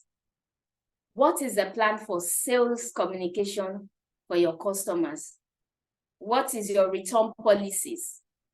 What is the customer follow-up? What do you have on ground for your customer service delivery? Business plan. Yes, is a written document, a template, a document. So now we are looking at the SWOT analysis for your business. What does SWOT stand for? I need response. SWOT analysis. Can you tell me what that acronym stands for? Stands for strengths, weakness, opportunities, and threats. Very good. So in business plan, you need to write out your strengths, your weakness, your opportunity, and your threats. So what's acronym like we just said? Your strength and weakness. And your weaknesses are the internal factor to your organization. And while opportunities and threats are the external factors of your organization. So sometimes we call it internal and external analysis. So if you are asked to submit your internal and external analysis, it's the same thing as SWOT analysis. So don't be deceived. They are the same thing. So assess your strengths, evaluate your opportunities, review your weaknesses, and make informed decisions from your weighed threats to fine-tune your strategy. That is just how to get that SWOT analysis of your business. Look at those factors. Assess your strengths. What are your strengths? In that business of yours, what strengths do you have? Then evaluate your opportunities. What opportunities are there for you in that business? Review your strength, your weakness, and make informed decisions from your weighed threats to fine-tune your strategy. So developing a SWOT analysis can help you look at your business in a new way and from a different directions. Yeah. Financials, another aspect of business plan. Okay, almost done. Yes, so your financials is another very important aspect of your business plan. There is no how you want to submit your business plan without including your financials, because your financials will expose what you have to investors. Meanwhile, your financials can position you to get funding or not to get funding. So you need to work on financial aspect of your business plan. Very important also. So developing the financial section will give the business founder, managers a plan for budgeting, estimating future expenses and revenues, and business projections. Likewise, a lender or outside investor will depend greatly upon the financials in evaluating the appeal, risk of investing in the business. Just like I said, your financial is what they will look at. So if you send your business plan, they will quickly roll down they will move it to that financial plan aspect because they want to see what you have as regard what is coming in, and what is going out of your business. So disclose the personal net worth assets obligation outside investment, and sources of income of your business in your financial. These demonstrate the financial status of the founders, owners, or major stakeholders. Gives an indication of the ability of this individual to supply necessary capital to the business. So if you are going for investment, for instance, if you are called, if an investor wants to invest in your business, they will call you for questioning and the likes. After submitting your business model canvas, you submit your business plan, you submit your pitch deck, then you submit your financial document also. Because this is what they want to see. If the business you say you are doing is making profits, if the business, they can truly invest in the business, it all depends on your financials. All the other ones we've been talking about, they are just to add up. But your financials are what they are looking out for. So the partners, the member stakeholders will have more confidence if the other owners have the financial ability to meet the capital needs of the business. So the information you provide in your financials serve the dual purpose of satisfying the requirements of lenders and investors. So you need to really look out for this section. In your financials, I advise to contact or consult an accountant. I'm not an accountant, so I might not be expert in that area, but your financials, you need to give it to those that really can help you out. In your financials also, you need to list your seed capital. How much have you invested in this business you say you are doing? Who has invested in your business? Is it family and friends? Have you gotten funding in form of grants? What kind of fund have you gotten? Or do you generate revenue from what you do? You need to list them in your financials. So every business begins with a combination of effort and assets. Whether you have that property, that office space you are using is being given to you by your family, your father, your mother, and the likes. You need to indicate it that, okay, this office I'm using was given to me by my father, but this is the cost of that office space. You need to list it.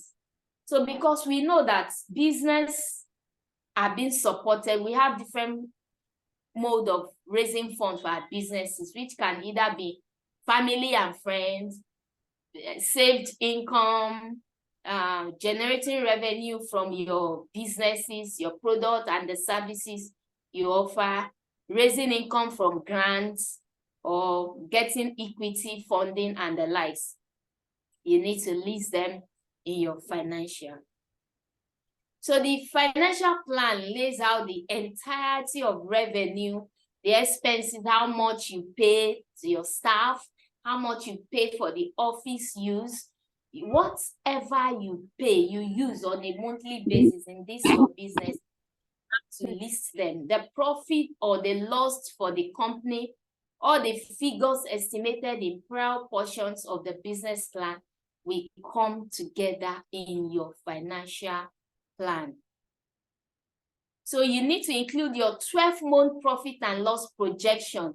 That's if you have not started making profits, if you have not started getting income, you need to do a profit and loss projection for that your business. You can also do 3 years profit and loss projections. You can do a cash flow projection. You can do a projected balance sheet and a break-even calculation in your financials. Remember, one of the key purposes of the business plan is to attract investors, to attract funding. So 2 calculations that an investor will want to see is the rate of return on money invested and the payback period for money invested. So if you have gotten investment so far, either equity or either debt funding, loan from bank. They want to see it from your financials, how long it took you to pay back. So they want to see that return on money invested. Maybe if they invest in you, how long is going to take you to return the money. So everything will show in your financials. Then at the end of it, if after your financial, then you state the funding that you require in your business plan. So how much do you need exactly to start that business? How much have you raised so far? So if you have been given an office space, you have raised, like, how much is that office space? How much does it work? You have raised that money. If you have been given some laptop to start up your business, how much does each of those laptop cost? If you have been given machines to sew, how much does those machines cost? So you need to know how much you have raised so far. You need to know how much you need. So, and how, and from what sources you have. What sources? Is it from relative, family, and friends? Is it from your saved income? Is it from grants? Is it from loan? And the likes. You need to list them. What sources? Then how will you pay back? If I give you money now, you invest in your business, how do you want to pay me back? Are you going to start waiting on family and friends to give you money before you pay me back? No. Most of the time, investors want to see that your business is generating income. That's what they want to see. So your business should be generating income that will be enough to sustain itself, enough to also pay back any loan that you might get, or any funding you have gotten from investors. So let us dwell much on the yield, the increase, the interest, the proceed, the revenue that our business will be bringing out for us, rather than depending on family and friends and the like. Grants is another way to build your business. So if you have not started getting grants as a business person, start looking for grants. Start applying for grant application and make sure you win those grants to get them, because it will really help you a lot. Okay, so we have appendices. Appendices are just the material that adds to the business plan.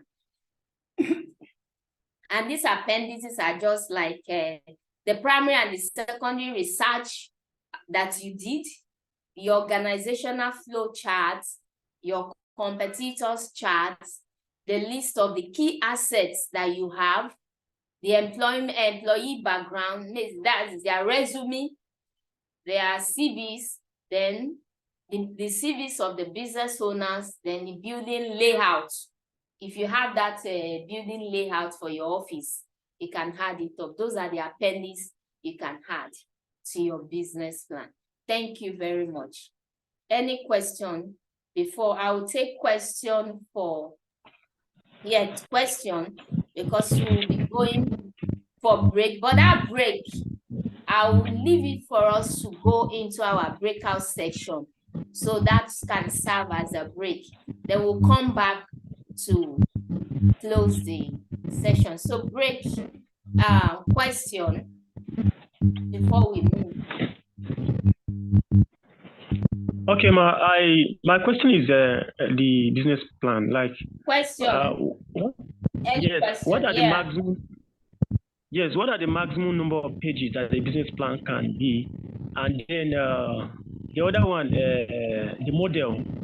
What are the maximum number that it can take? Okay. Were you at the business model class? Yes, I was there. Were you at the business model? Okay, so I said business model class has how many?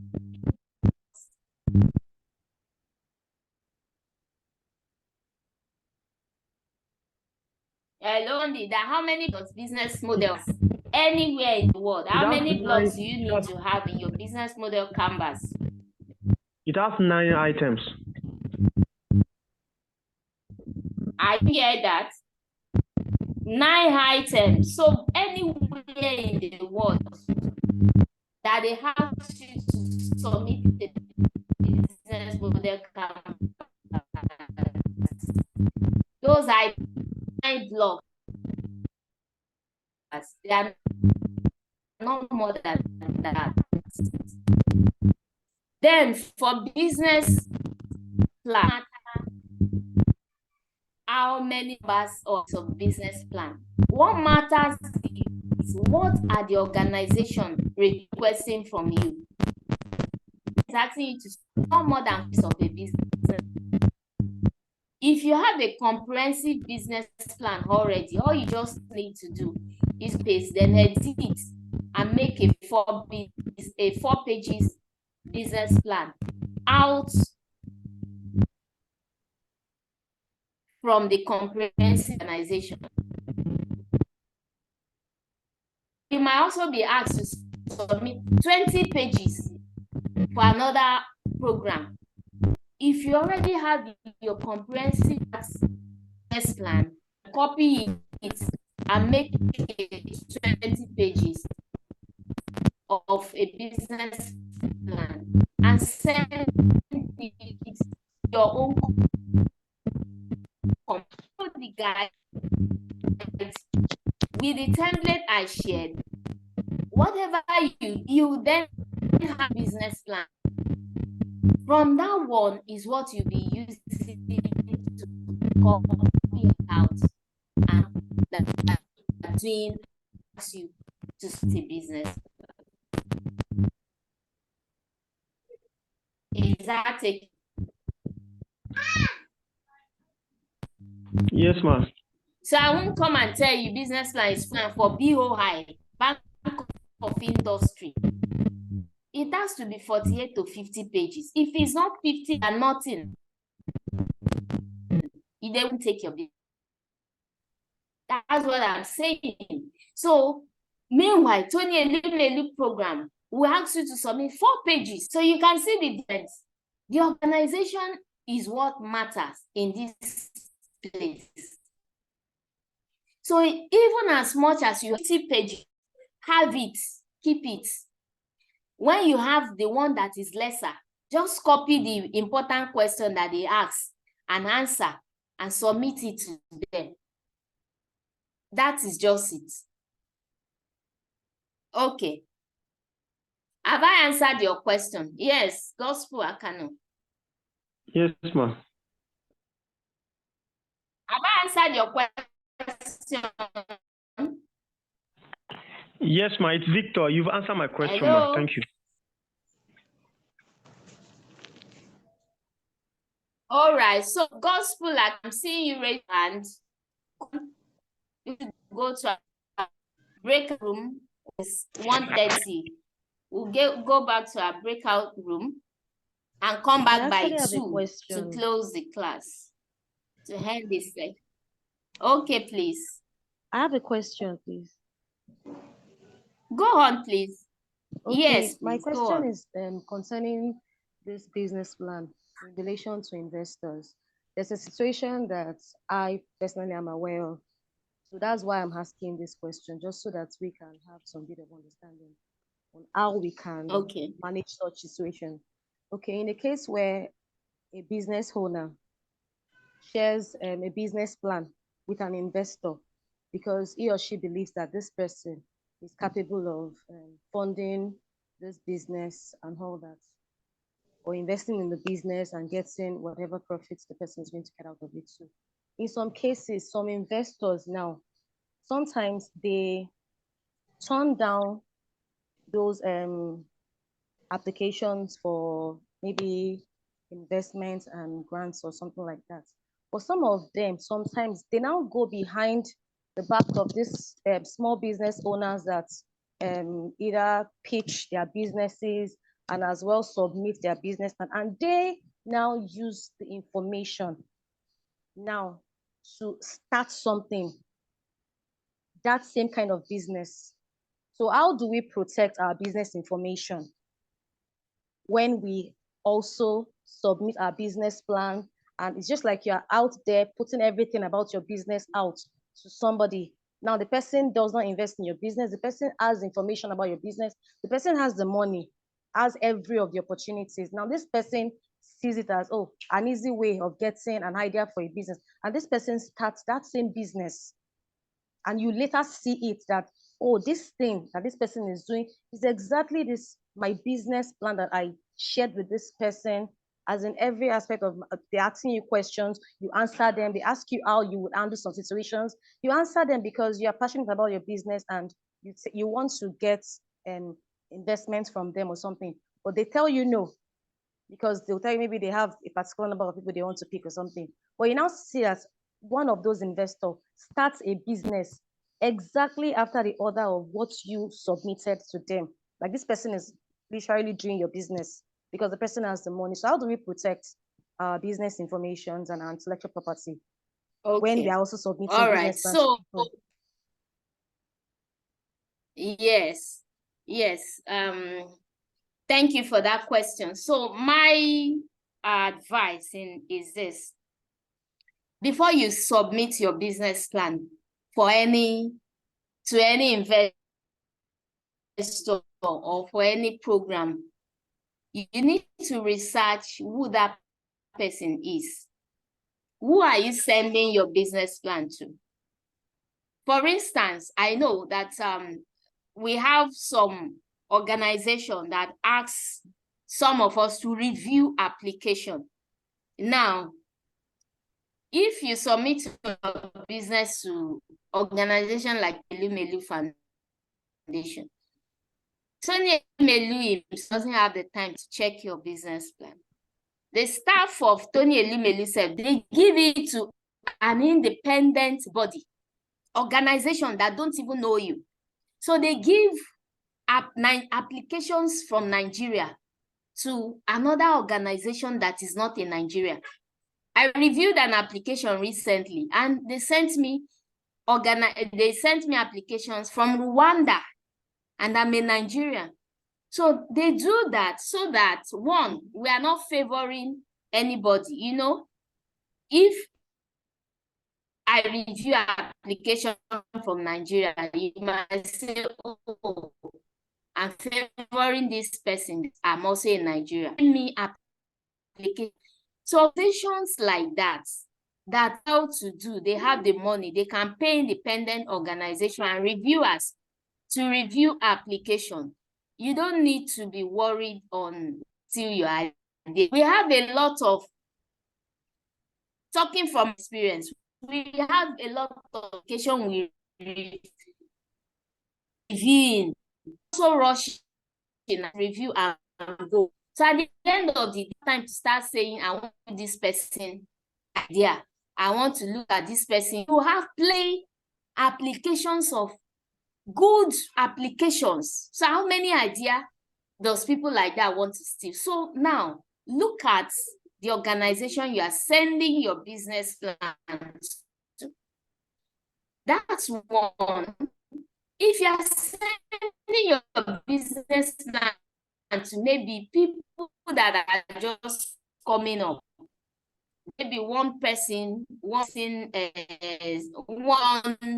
show, business plan, the person will check now.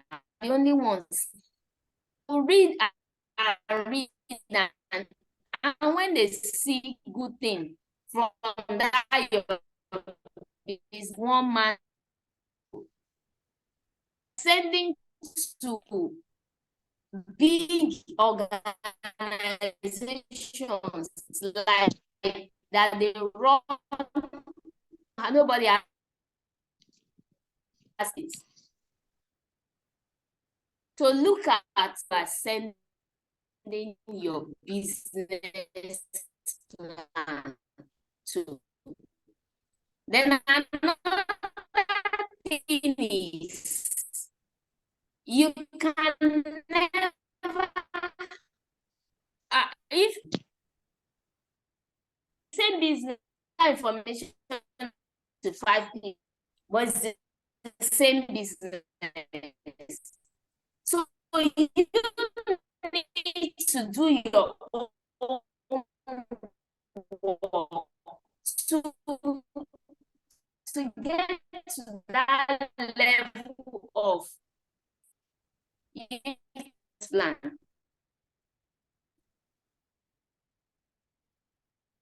The service, I'll change that English to another person. So you won't get it to talk.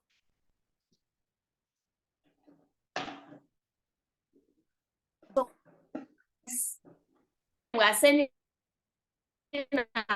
our business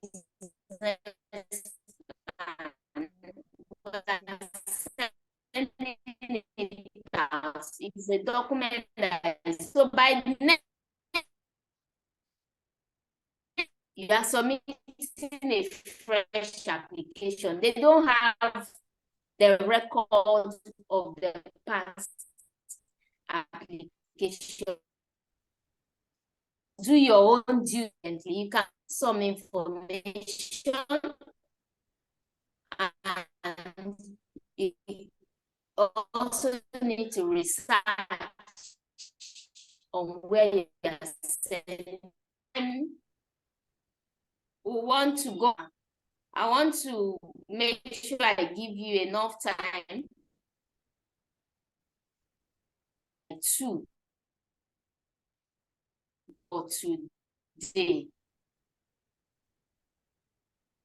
Okay.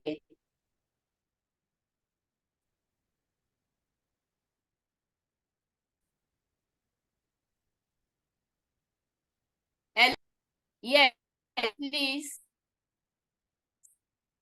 You can share them. That was the section. That was the breakout section. We are ending the class, so my session, my business class session. So I just want to know how the class has been, your learning experience from the business model canvas, the breakout section, and the business plan proper. What did you learn? What did you gain? Because we'll be having a pitch section by next week when I come back to take you. And we have just few minutes to round up, 10 minutes to round up this class. Now we call it a day. So please, your learning experience, the section and the likes, the breakout section, your take home from the class.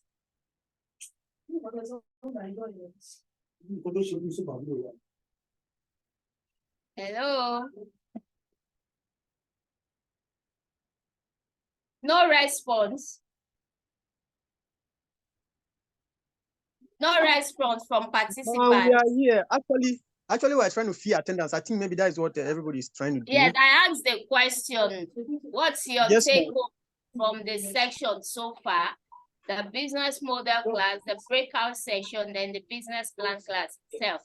So your take home and what you want to do better after this class. My take home, basically, I want to look more into my cost structure, because seriously, that was where I was lacking, like completely lacking. So that is also. Yes, so that's it. So the essence is to power you up to take action. According to the name, power up. So you need to take action. What you've not been doing before, you want to start doing it. If you don't have a business plan, you want to start putting your document in place so as to get your own business plan. You need to start applying for those funding, for those grant applications. And how do you start? You need to start by researching. You need to have your documents in place before you can be able to submit those proposals. So that's why I'm asking you, what's your take home? So that was a good one. So can I get to hear from another person? Please, ma, before that, we have this rating here. We have 1 to 5. So I want to know which one exactly is how was your learning experience today? Not engaging, 1, 2, 3, 4, 5, very engaging. And that very engaging, there's no point on it. Okay, very engaging. That should be 5, right? Yes, so I'm saying, how was the learning experience? How was the section? You said very engaging, so what else? My take home is the management structure. I think I've learned a lot based on that. So you need to improve in that area. Before I was thinking that maybe as a one-man business, you just have to do everything yourself. But now I've learned this from you that it must not be because you are running a one-man business, so it must just be always you, that you have to inculcate others into the business. Thank you for that part. I think I've taken something home today. You're welcome. So, any other person? Thank you, Ma. It was an insightful presentation, to be sincere. I really get broad in-depth insight from the point of value proposition, which has really created a lot of sense of belongings for me when it comes to value proposition. And one more thing finally is that how can we have the access to the business model canvas? Like that one really gets a clear direction for me that in fact, if someone can get the BMC clearly, you can win any grant or donor or fund for your business. Yes. Yes. Okay, one more person before I take a bow and sign out. Okay, I learned a lot from the presentation. Thank you very much, Ma. And I think I gained a better understanding of the key resources, because there are some things you mentioned that maybe a lot of us even consider them as part of the key resources in our business. But when you explained those things based on the intellectual resources, the electrical resources, the financial aspect, and other things you mentioned in that particular aspect too, I gained a better understanding. Also the cost structure also. I learned a lot. Right. I cannot implement into my own business. Okay, so my final assignment now, you need to build a business model canvas and submit to, I will share the email to you where you are going to submit to. It's not individual business model now, it's group business model, so that I can help you review it and at least review that business model. So you can also use that to help work on your business model canvas. So that's my assignment. You are going to build a business model canvas based on your business and submit it to me. I'll give you the timeline. I'll share with the admin to share with you. So I can also help you review your business model canvas. Make sure to do the assignment. Per group, submit your business model canvas. I will share the email with the admin who will also share with you. And so thank you for having me. So I'll call it a day. Thank you very much. Bye. See you next week. Thank you, ma'am. Thank you, Ma. You're welcome. All right, thank you. Thank you very much, Ma. Bye.